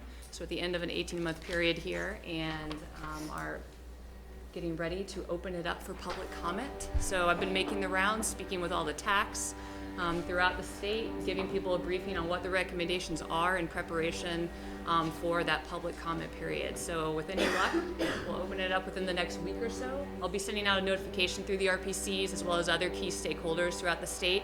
So hopefully you'll hear about that. And then, we will open it up through the end of the calendar year for public comment, get all of that, analyze it, make whatever edits, changes we need to, and hopefully have it ready to go for this legislative session. So that's the general process of why I'm here tonight speaking with you all. But before we dive into what the policy plan is, for those of you that aren't super savvy on transit, I always find it helpful to ground ourselves in, okay, what's the bare minimum of what the agency is required? So this is one of our 5 modal plans that we do at V-Trans. We do have some specifics in state statute and in federal regs of what we need to do and when. So this language just specifies that every 5 years we should be looking at updating this plan. The last one was updated in 2012, so we're a little behind. The first one was done in 2000. And then at the bare minimum, we need to be getting input from a few folks. So the public transit providers, RPCs, the MPO, transportation advisory committees, et cetera. In addition, this time around, we are combining this state required plan with a federally required human service transportation coordination plan. That's something that the Federal Transit Administration requires every state to do if they're utilizing a group of funds called the 5310 funds, which provide service to the older Vermonters and persons with disabilities. So in our transit section manager's infinite wisdom, Barb Donovan, she said, why have we been doing this separately for years? Let's do it all at once. So there are some specific things we have to do when. That's the general goal of that. So I think it's important to just remind folks this isn't, a down and dirty route analysis type of plan. It really is that big vision, what's happening trends-wise, both with demographics, ridership numbers, program funding streams for the next 10 years. So we have 5 broad goals that you see here for the project. I will say as a planner, it gives me heart to note that this plan, although it is that bigger picture plan, we do things with it, right? It is something that our transit section uses as they develop their annual work plans. Some specific outcomes that have come from this are the establishment of our elderly and persons with disabilities program, as well as the expansion and enhancement of our inner city routes. I maybe didn't say this at the beginning, I'm sure you all aren't shy, but at any point, if you have questions, please interrupt. This is a lot of me talking at you. So what are we doing with this project? The goal is to update state policies, goals, and objectives for public transportation, to incorporate human service transportation coordination plan into the PTPP as I mentioned, and to identify components of an enhanced statewide transit system in Vermont, and to engage the public and key stakeholders throughout the process. So what have we been doing and when, right? So as you all know, it's very easy to put a document up online or to send out a notification in a paper, but it's often challenging to get people to show up and give you comments as you need them. So we worked really hard to put together a robust engagement plan for this process. And so some of the activities that we've done throughout the life cycle of the project are up here. And then at any point in time, if folks are interested and have questions and want to dive deeper into the variety of reports and drafts and presentations, we have an active website that you see at the bottom there, so just go to that. We have made the rounds throughout the state, both through regional forums, the Regional Planning Commission TACs, the E&D committees, as well as working with a variety of agencies that are involved or engaged in transit in some form or capacity. So, like with any basic plan, you start with an existing conditions assessment, right? I'm sure that's not new to you folks. So we looked at national best practices as well as current services, operations, and programs. And in the fall of 2018, we presented the following information through a series of 11 regional forums and meeting with 9 E&D committees. So we looked at what's the current state of our transit services. We looked at our land use patterns in the state of Vermont, which, as we all know, can be a challenge in our more rural areas, right? We also took into account important trip generators, such as larger scale employment and retail. And for this scale of Vermont, we're talking 10 employees and up. So we dug down into that data. We also looked at where the medical institutions, human service organizations, colleges, et cetera. And then also looking at the demographics of each region. So whether it was population density, transit propensity, which really looks at demographic and socioeconomic factors that are the industry standards that demonstrate segments of the population that are more likely to take transit, right? So the elderly, persons with disabilities, things like that. We also looked at other characteristics as well. So auto ownership, income, employment patterns, and commuting patterns as well. So we did that for each region. And although each region in Vermont is unique, not surprising, some themes came up. And so not only did we use that quantitative analysis, but as we heard from folks around the state anecdotally and their stories about how and when and where they use transit, what issues they see in their communities, that also informed that component of the project. So these broad themes are what we pulled out of that assessment, and areas that we knew we needed to dig into a little bit more. So the workforce development, access to jobs, there are issues in and around that and getting folks to their jobs. Rural areas need better options, and we're not talking a fixed route service and a big bus, right? That's not going to work for the end of a dirt road in Craftsbury. More integrated walk, bike, transit, driving networks would encourage transit use. And that also leads to the next concept of first mile and last mile needs. So we've certainly heard from folks of, yeah, I would take a bus, or I would take the transit that's offered, or I would get to the park and ride and carpool, but I can't get there from here unless I drive, and that's just not working for me. And then also lastly, we heard time and time again that existing services and resources may not be well known. Everything from, throughout the life cycle of this project, Dale, for example, the Department of Aging and Independent Living wrapped up their statewide plan on aging within the beginning phases of this project, and a huge focus area for them and what they heard from statewide surveys and their clients is older Vermonters are really concerned with what their options are when they can't drive anymore.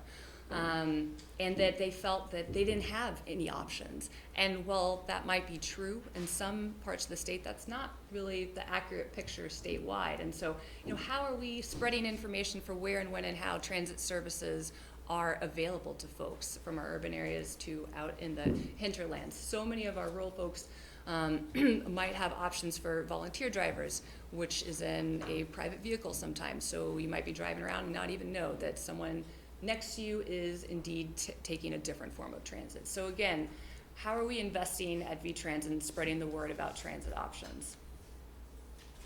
So as I mentioned, as part of the Human Service Transportation Coordination Plan, we dove deeper into what are the trends and needs of the E&D program.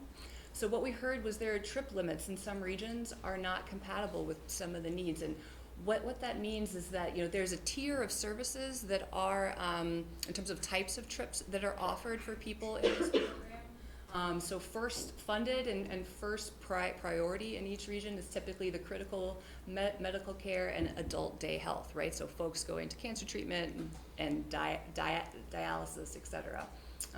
The next tier is shopping and meals, and finally wellness. Well, you know, this program was created in the early 2000s, and data has demonstrated over the last few years a change in the importance, in particular for wellness and social trips, and how important that is for our folks that are 60 and above, right? And the program was designed before that. So in tight budget times, if you have more riders that need to go to cancer treatment, for example, and the first program trips that are cut are those wellness trips. So what does that do for our folks that really depend on that transportation service to get to a bone builders class, for example, or to get out of the house? So, you know, we heard loud and clear statewide that these are important to us, and how do we figure out how to get people where they need to be as part of that program. Also, we heard that the financial resources to bring other human service partners into the program are just not available. So the program has been very successful, but it's also been a little closed door, right? Because funding is limited, and each partner organization, whether it's a council on aging or an adult day or a senior center, only has a small part of that pie. And so whereas there might be other people in the community that would benefit from this program, it's not announced wide and clear, right? Folks are rightly concerned about, okay, how many more people would perhaps use this service if they knew it was out there? So the idea behind we don't know what we don't know, we need to start tracking what these needs are and put some real dollar values behind how many more people are we talking about serving. And lastly, we heard loud and clear statewide from the Northeast Kingdom to our urban areas that volunteer driver programs are crucial and need strengthening. We heard from volunteer drivers themselves, oftentimes are new retirees or folks that haven't yet retired, and this is what they do for folks in their towns. We heard from folks that depend on volunteer drivers that I would rather take a volunteer ride. A, it's more comfortable than a bumpy bus ride. B, I know the person that is giving me the ride. So how do we strengthen that program? It's very strong in some parts of the state, not as strong in others, but in general, we need more drivers everywhere as some folks are either aging out or retiring or moving out of state. So a component in terms of outreach of this project that we did were 2 rounds of surveys.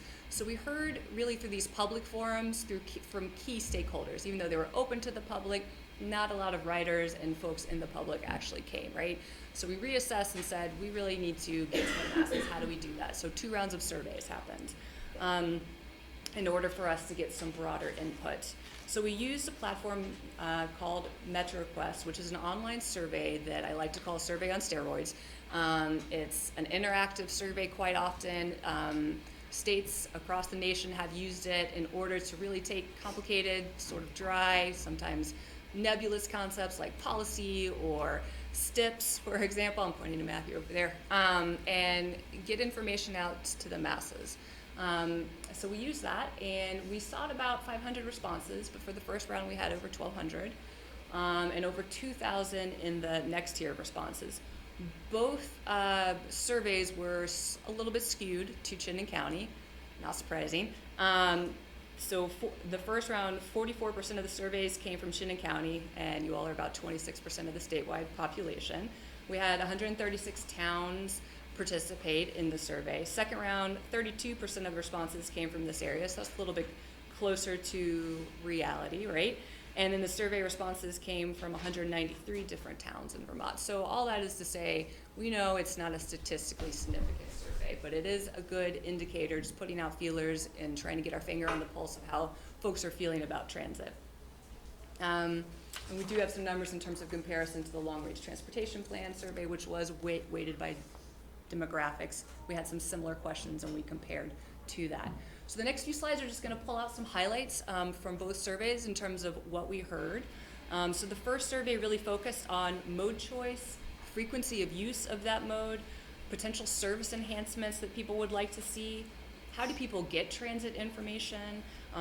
What type of technology do they use or not use? Accessibility improvements, and overall current strengths and weaknesses of the transit system. So we generally ask people, hey, in the last month, what type of trip have you taken and what type of mode did you use, right? Most of survey responses, as you can see in that first bar right there, 91% said that they used a private automobile at some point in the past month. And among those survey takers, local buses were by far the most popular form of public transit use after that. So 28% of respondents said that they used that within the previous month. 17% used commuter buses. So when you think of like the Link Express that goes between Burlington and Montpelier or something like that. 6% reported using intercity buses, so Vermont Translines or Greyhound, and Amtrak. And to a large extent, these figures, we are aware that these figures could be skewed to a high degree of participation by Chittenden County folks.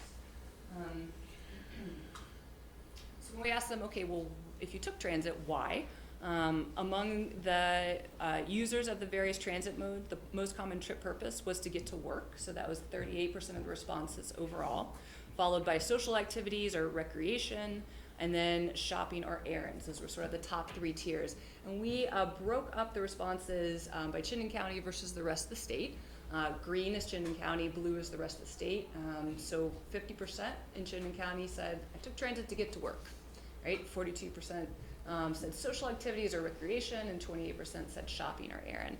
So overall, these results, the point of this is that they really show us that Vermont transit users are more likely to be riding to get to work, but that social activities, shopping trips, do make up a substantial portion of the trips.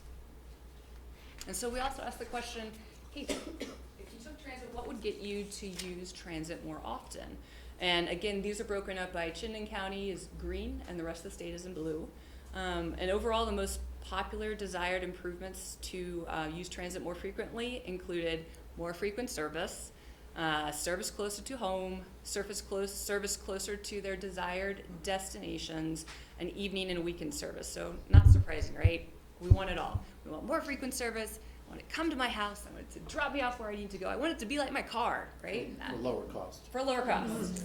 So, but that's not surprising. That it follows the trends of what we hear statewide every time we do this. Follows the trends of what people hear nationally, so it's not surprising. We are a nation that is used to driving, so people want their transit service to mimic that in some ways. Do you think it's interesting just to compare to the long-range transportation plan survey? And we did have an option of nothing. I prefer driving. You can pry my keys out of my cold dead hands, which is similar to what was asked in the long-range transportation plan. But the point of that, of calling that out, is to say in the long-range transportation plan, it was mailed out. It was weighted by demographics, and 30% said, nothing, I'm not taking the bus. Whereas this survey, most likely people that were taking it had some sort of interest in transit, so obviously those scores make it look pretty good, right? Only 5 or 6% of people said nothing. So anyway, it's just interesting to note that people are self-selected that took that survey, and we're very aware of that. So post that first survey, we conducted a statewide needs assessment and trip analysis assessment where we looked at these factors that you see here, and really you can sum it up by saying we identified service gaps and unmet needs. We also estimated transit market segments by age, disability, income, likely auto access, and the number of trips to address needs and the associated resources to meet those needs. I could do a whole separate presentation just on that technical side of things in terms of projecting out of how many more trips, how much it's going to cost to meet basic versus full needs, but that's another conversation. That memo is on our webpage. I'm happy to discuss it further after this.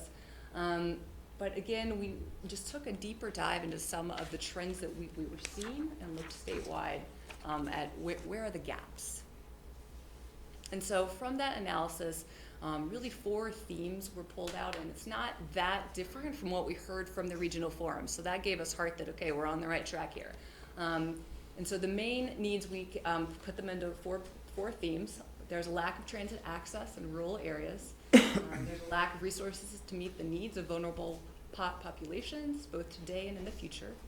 A lack of transportation for access to jobs. And in areas that do have bus routes, there's a desire for improved service levels and improved connections. Right? Probably nothing surprising. Can I ask about that one? Sure. How come earlier you kind of mentioned the need for information and Yeah. understanding that, but that didn't make it into the No, primary? it didn't, and that's more from, that was something that, we did ask basic survey questions around that, how do you get your information, and, the answers were wide, of course, from like, I still prefer the paper copy, or I prefer to call up, to I only want to do everything on my phone, right? But in terms of the gap analysis, the information gathering just did not show up, and the gap analysis really more focused on, service assessments as well as funding shortfalls and looking at demographic projections in terms of the population growth. That makes sense. So I think just anecdotally, I know from going around the state, and something I have heard at every single meeting is, I didn't know that there was this service there, or, I have a neighbor who is really concerned that they can't get to work. So again, like, we know we need to continue to set aside funding to beef up how we disseminate information on transit services, as well as continue to, and that also leads into a recommendation which looks at continuing to explore and improve as technology for scheduling and payment options come around, to continue to invest in those services, because it will make it easier for the consumer to pick a ride and pay for a ride, as well as it'll make it hopefully easier for the transit provider who's scheduling the ride. And so in addition to that first survey, we had a second survey that looked at identifying policy priorities as well as prioritizing the draft recommendations. The next few slides will pull out some survey highlights, but I just think it's important to note, well, what exactly is in statute right now. So these 5 points are really what dictates or is the foundation for how we provide service, where we're putting our money in the state of Vermont, right? So the provision for basic mobility for transit-dependent persons, expanding public transit service in rural areas and increasing ridership statewide. That was new as of 2019. Access to employment, including the creation of demand response services. Congestion mitigation to preserve air quality, decrease greenhouse gas emissions, that was added this past year, and sustain the highway network. And finally, the advancement of economic development objectives, including services for workers and visitors that support the travel and tourism industry. So these sort of provide the foundation for how and when we're providing services. So just some highlights from that survey. We asked folks, we tried to break those policies down into more tangible bite-sized pieces and ask folks to rank them. Hey, how important is this to you? If this is going to direct where funding is going over the next 10 years, what's the most important option for you all?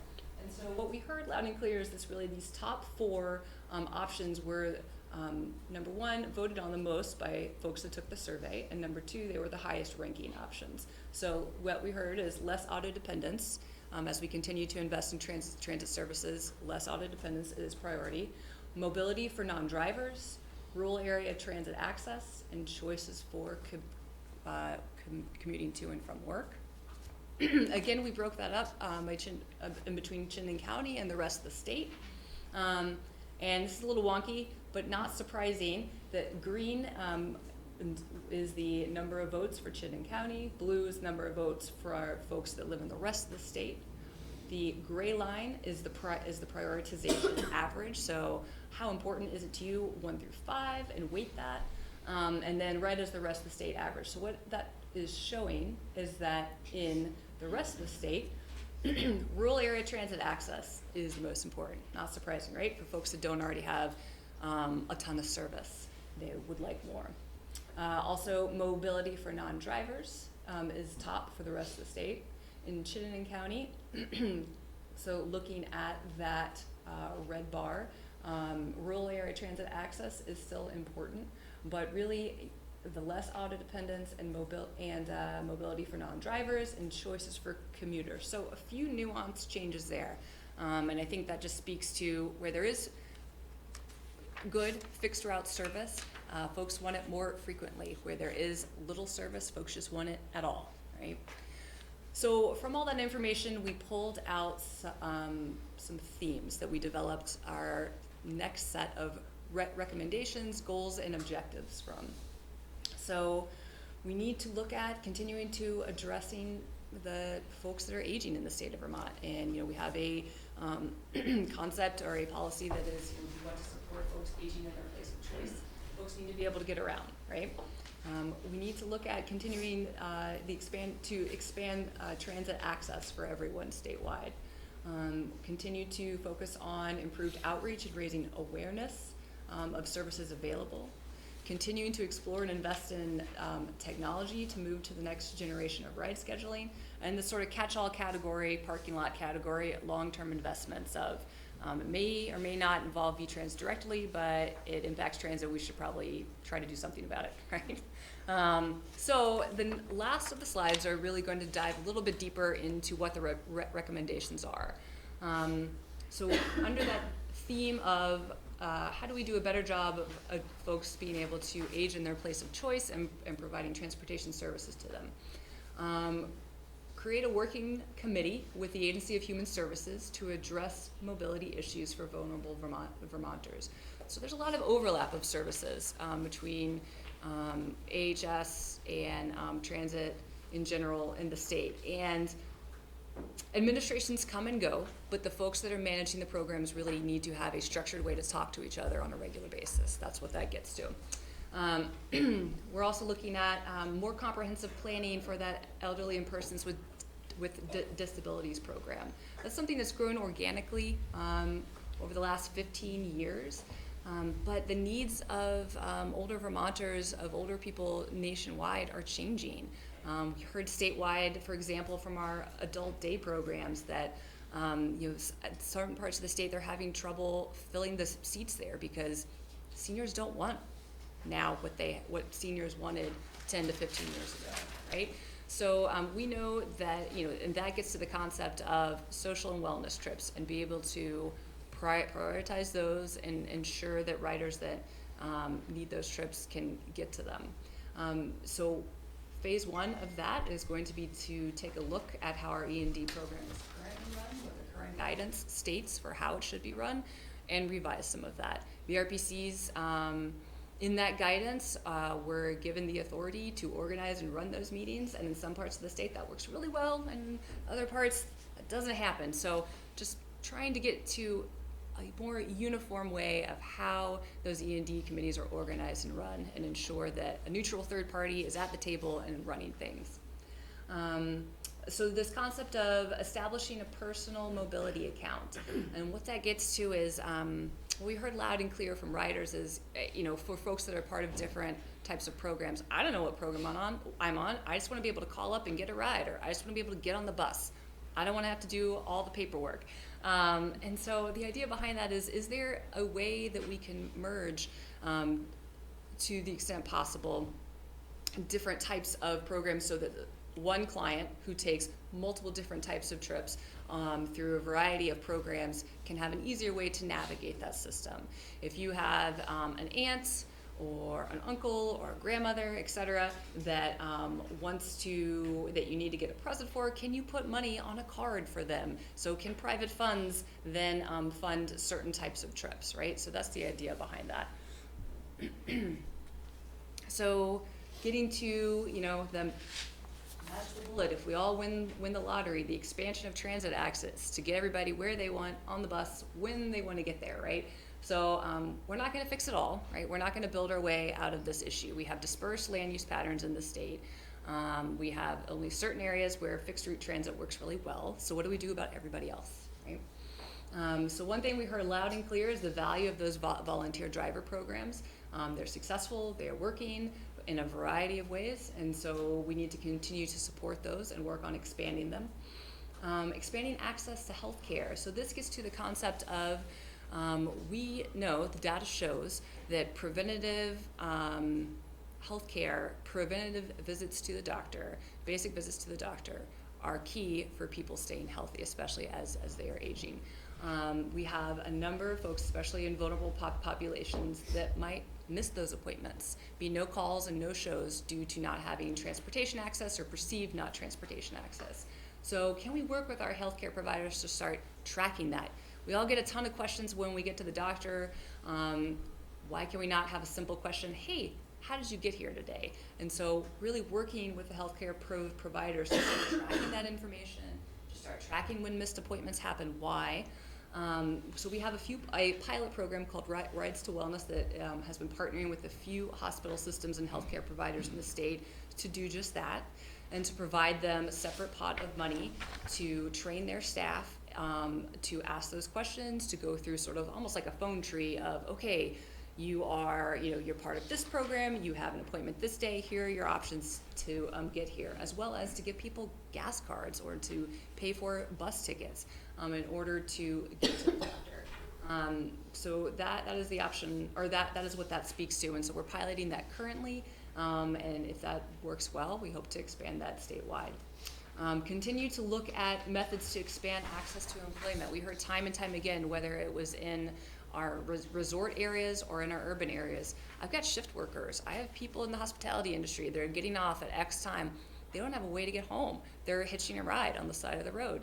And yet we know there might not be the volume of people at that establishment to fill a bus. So what do we do with them? Go Vermont has van share options, but that also requires employers to sort of give a little bit in terms of some funding. So continue to work with employers to promote that program, to explore options for employees, especially those that are not working the regular 9 to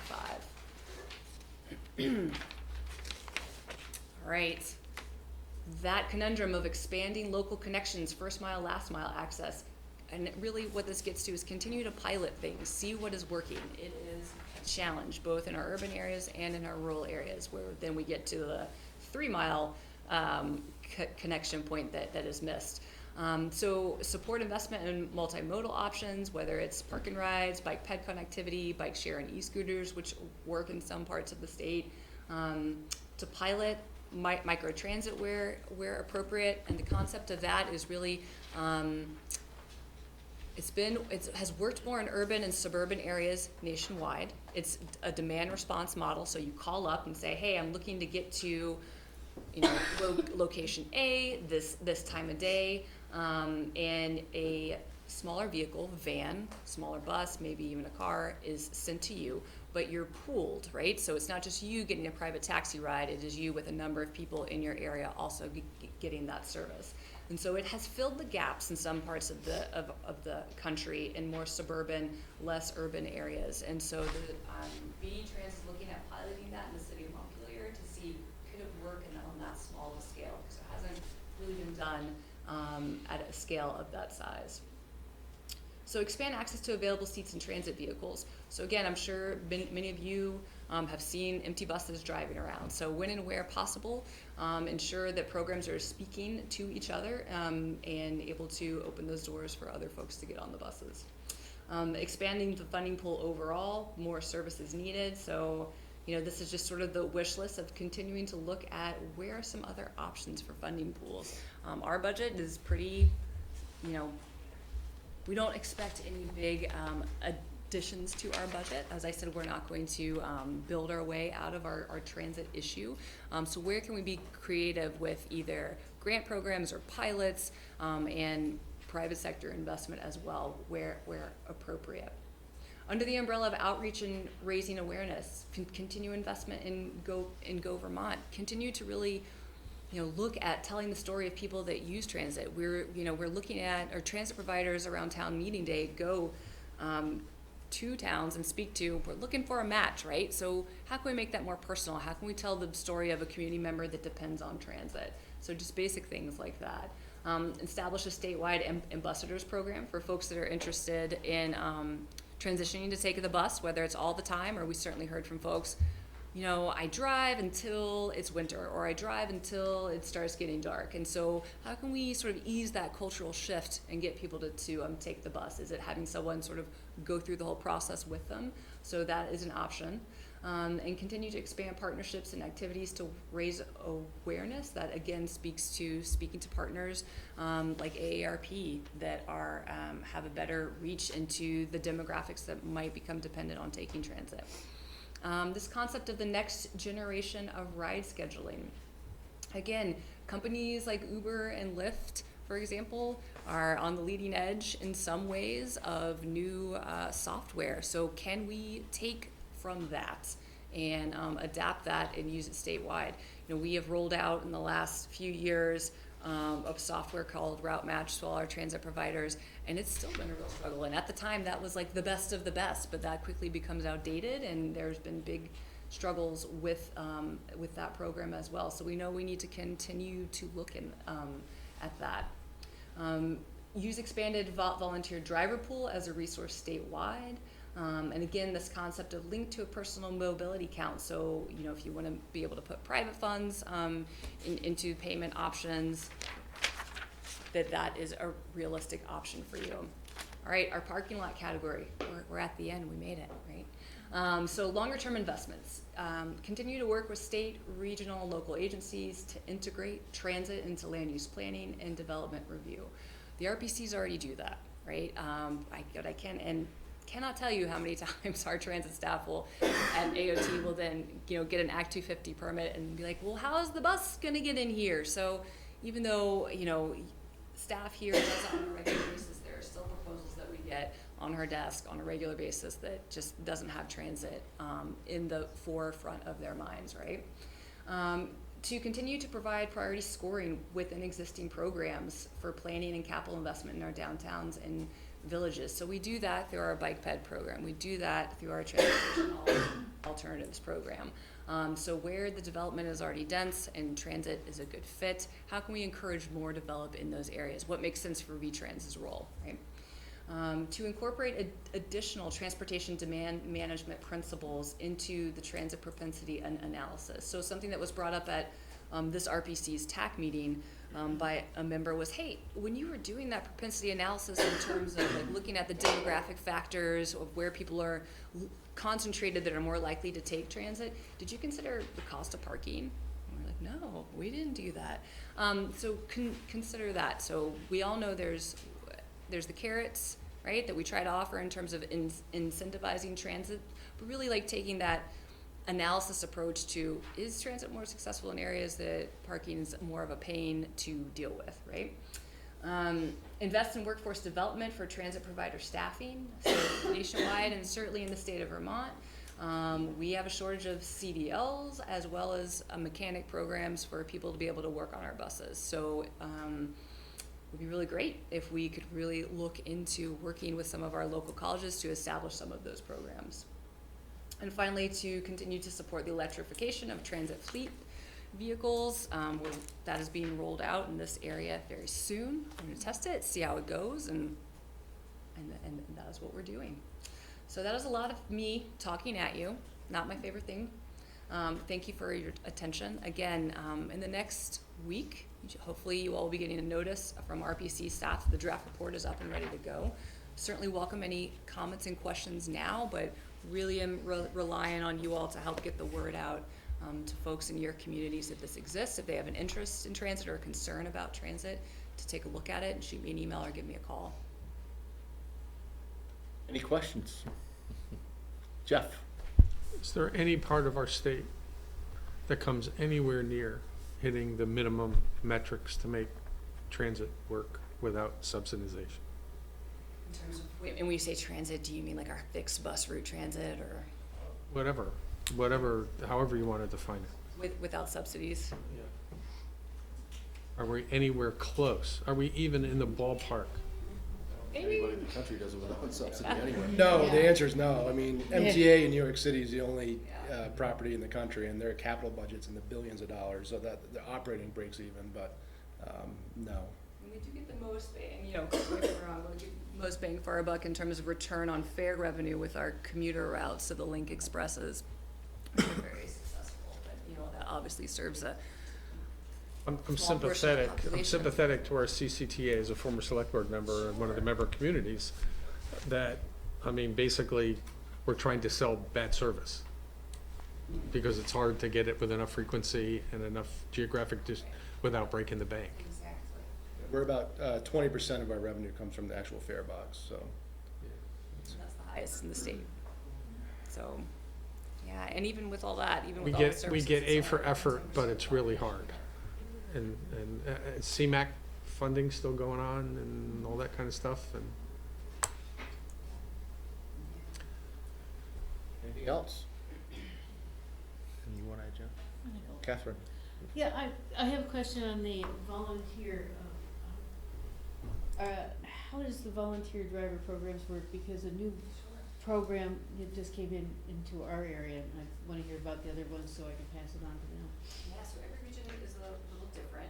I don't know if you want to speak to, what SSDA or GMT, it's not as robust in this part of the state. Yeah, unfortunately, SSTA in Chittenden County doesn't have those same volunteer numbers as the other parts of the state. GMT in our Montpelier and St. Albans regions, we have about a 40% volunteer usage, which is great. But there's a lot of different models. Waitsfield, for example, Mad River Valley, they're looking at some volunteer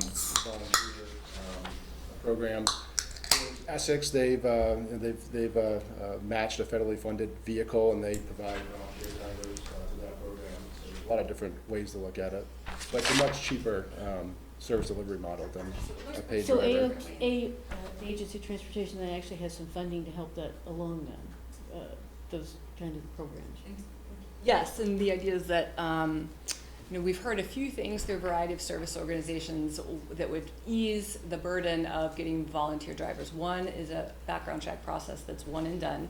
There are a variety of organizations that require background checks for volunteers, and so it's expensive, it's arduous, and it's done multiple times, perhaps on the one person that wants to maybe drive someone around, do Meals on Wheels. So can we look at streamlining that process so there's one done statewide? So that's something we're certainly supporting, as well as just how do we make people more aware that it even exists? So many people, even through this process, when I'm going to speak to people that are interested in transit, say, I didn't even know that was a thing, that I could drive my vehicles around. So I think we need to focus on that, it's important.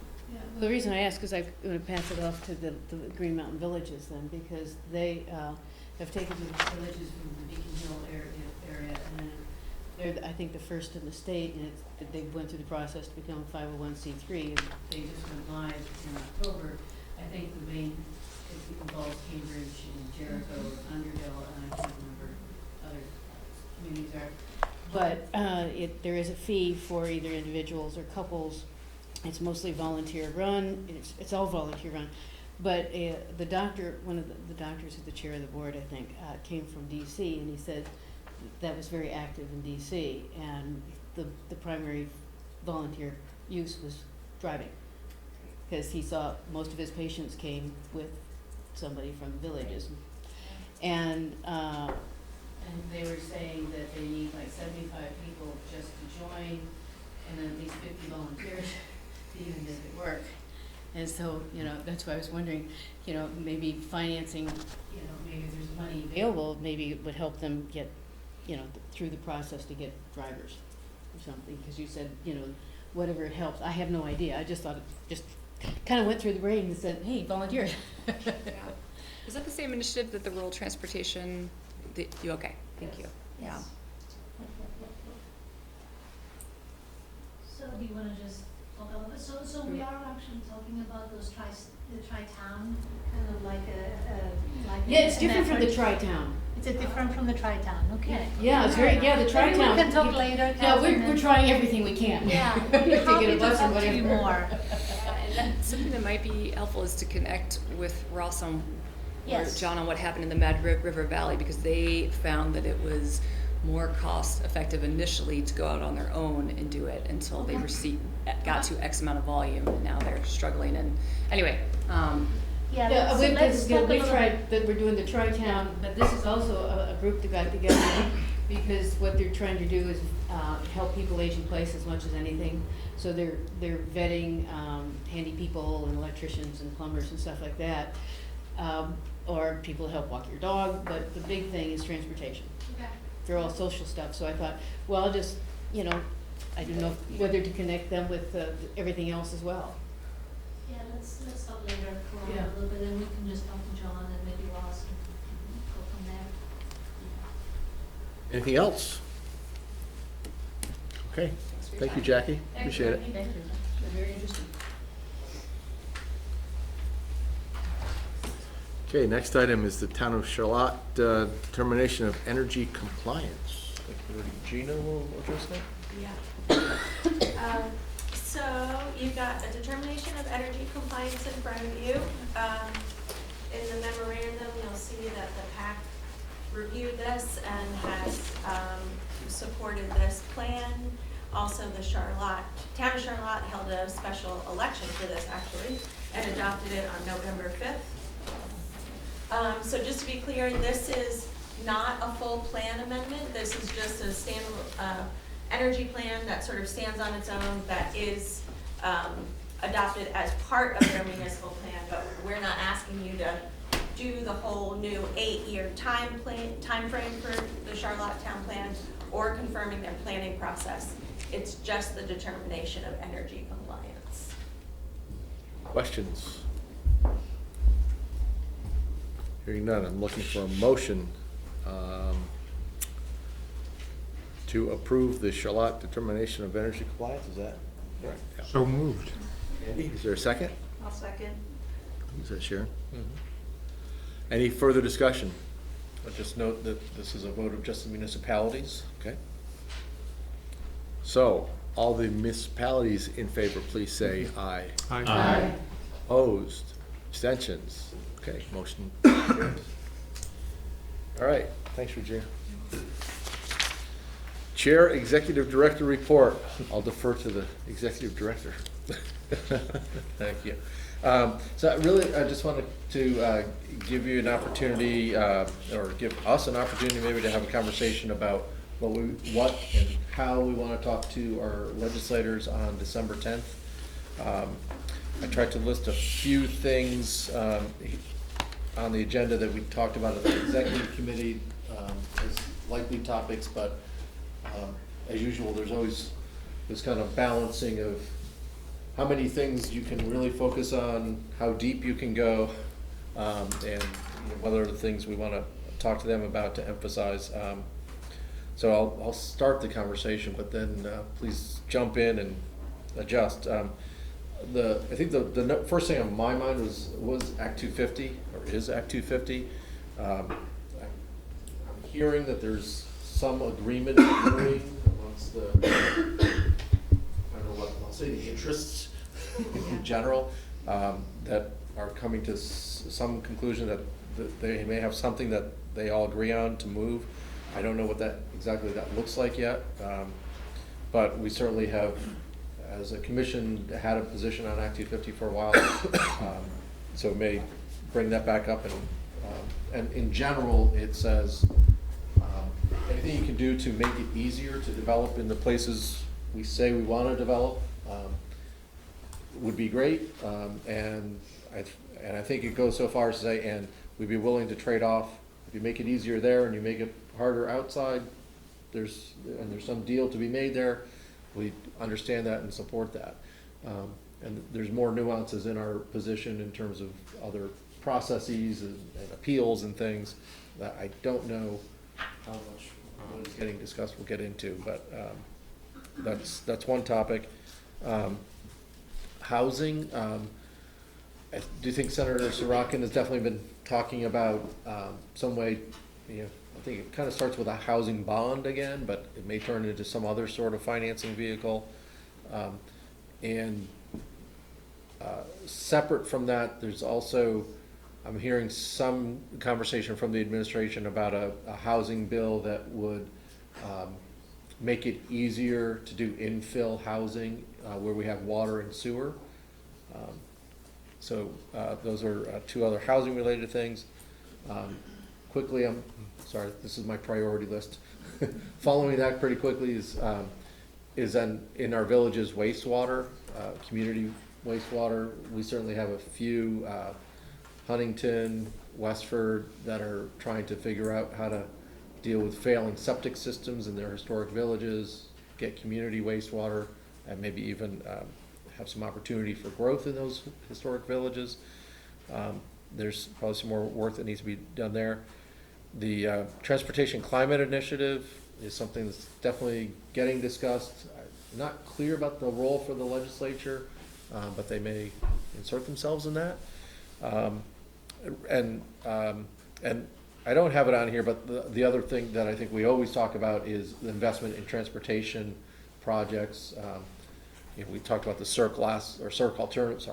the Circ alternative, and other key investments in transportation infrastructure in Chittenden County.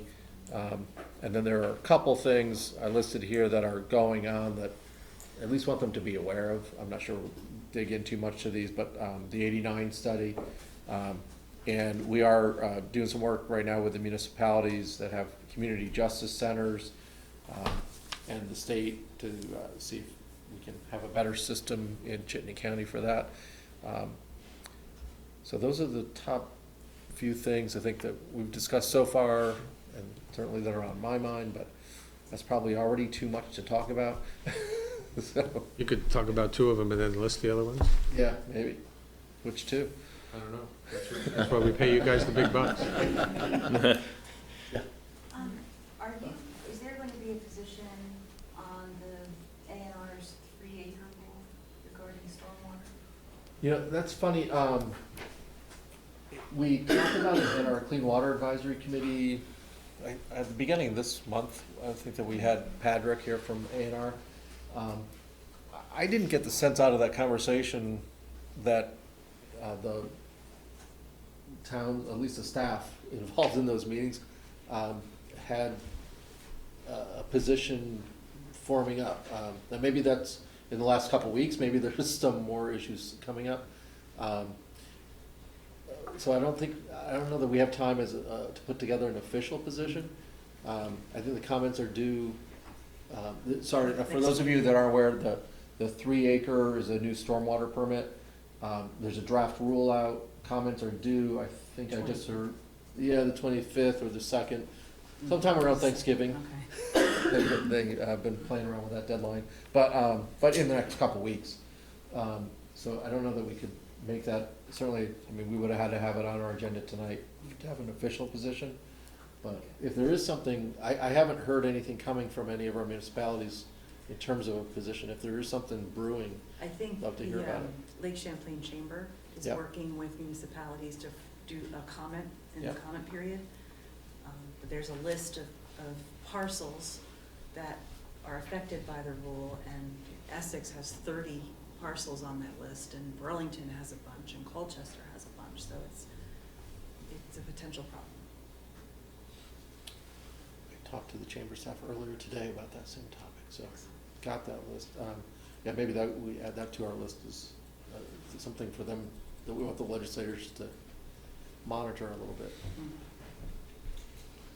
Any other thoughts, ideas? Jeff? If there's a way to frame it that we can't go into all of our issues, but we're here as a resource to help them, that's really important, I think.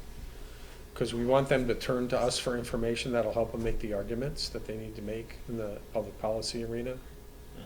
And the thing that I think the most about was my little sermon last time on the Circ alternatives, which is I think we have to equip our representatives with facts about how important we are, because nobody else is going to speak up for us but our representatives. And so if we don't give them specific facts, and maybe we can work with GBIC and the chamber on this, I think maybe a takeaway is a little front and back factoid thing that we could give to them so that they could have it in their pocket or something like that. Because I'm always impressed at the amount of Chittenden County doesn't need anything, the rest of the state does, without the recognition that Chittenden County is the one that fills the pot up that they get all their money from. And to me, that's one of the most important takeaways that I know it's redundant, I know we do it every year, or we try to do it every year, but unless we give them something to be able to use, we're not gonna be represented in that way, and people will take us for granted, and the Chittenden County envy will be prevalent. It already is, but there would be a little defense to that. End of sermon drum beating and dead horse kicking that I do every month. Yeah, yeah, I did review what we presented, and to Jeff's point, we did try to kind of give them a few pages of, or Give them data. something to put in their pocket, Yeah. so that That when just somebody kinda says something in committee, they can get it and say, well, wait a second, you know? Particularly transportation committee members, where a lot of the discussions happen. And appropriators. Other And Commerce Committee and Finance Committee members.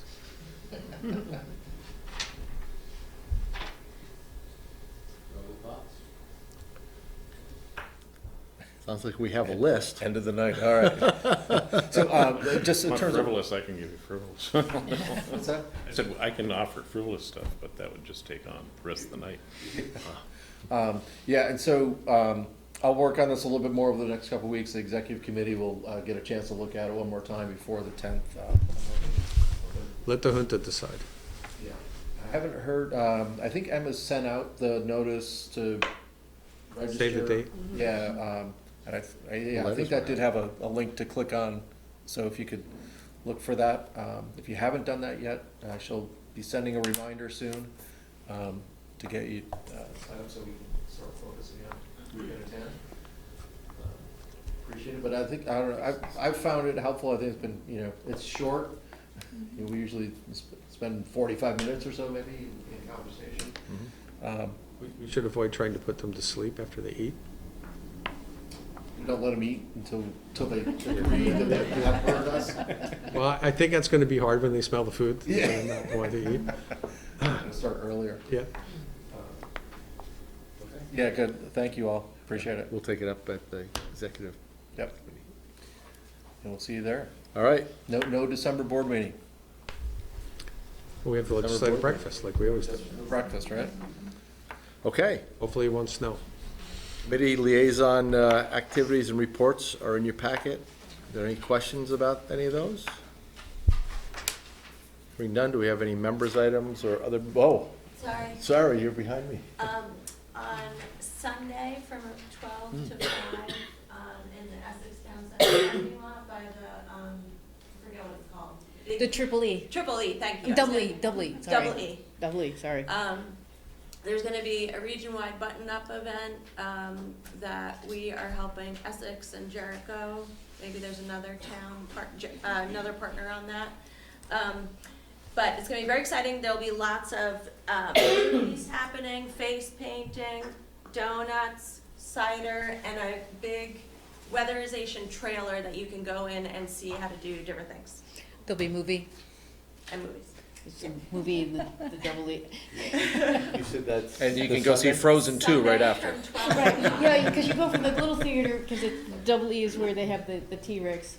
Yeah. But they have the little theater, and there's going to be an ongoing one that's up from one of the drawdown things, that's talking about weatherization and, climate and things like that. And then I think the idea was that they're gonna show a larger movie, oh gosh, I'm blanking on the name, but it has to do with climate change. Yeah, and so I think Channel 44 was in today interviewing Melanie about this, so she may be on the news tonight at 10 o'clock. And so it's out in the media, and I think WCAX is a co-sponsor of it also. I'm not sure who the other co-sponsors are, but hopefully it'll get a little bit of decent press and folks will be there on Sunday. Again, this Sunday, This Sunday, 12 12 to 5. 12 to 5. Okay. Better say the date, because this is gonna air at different times. That'll be the 24th. 24th. Just concerned, we November. don't want somebody to see this next week and then go expect to see it. Any other business or members' items? Jeff? I'm sorry to do this, but Oh, sure you are. and I'm gonna put, I maybe have to put the South Burlington member on the, on the grill, to so to speak, but is there any update on the Marshall Avenue Bridge situation and any even wild Ballpark estimate of how long? we're gonna I know have as much as you do, indefinitely. And it's been brutal out there on Route 2, because I commute that way, and that was an impact for me. It took an extra 10 minutes to get to this meeting. Yes. 7 days said that Williston and South Burlington had been working on a temporary bridge plan in the next few weeks.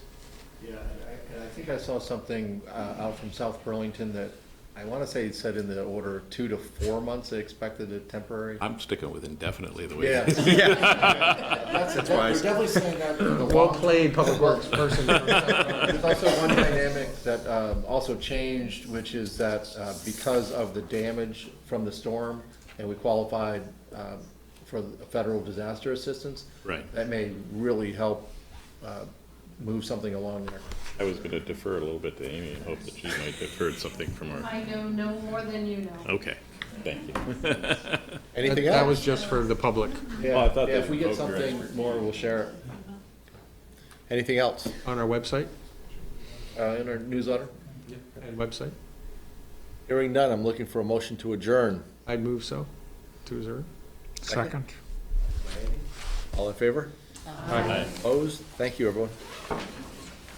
So I hear they will be fixing it by the time they start construction.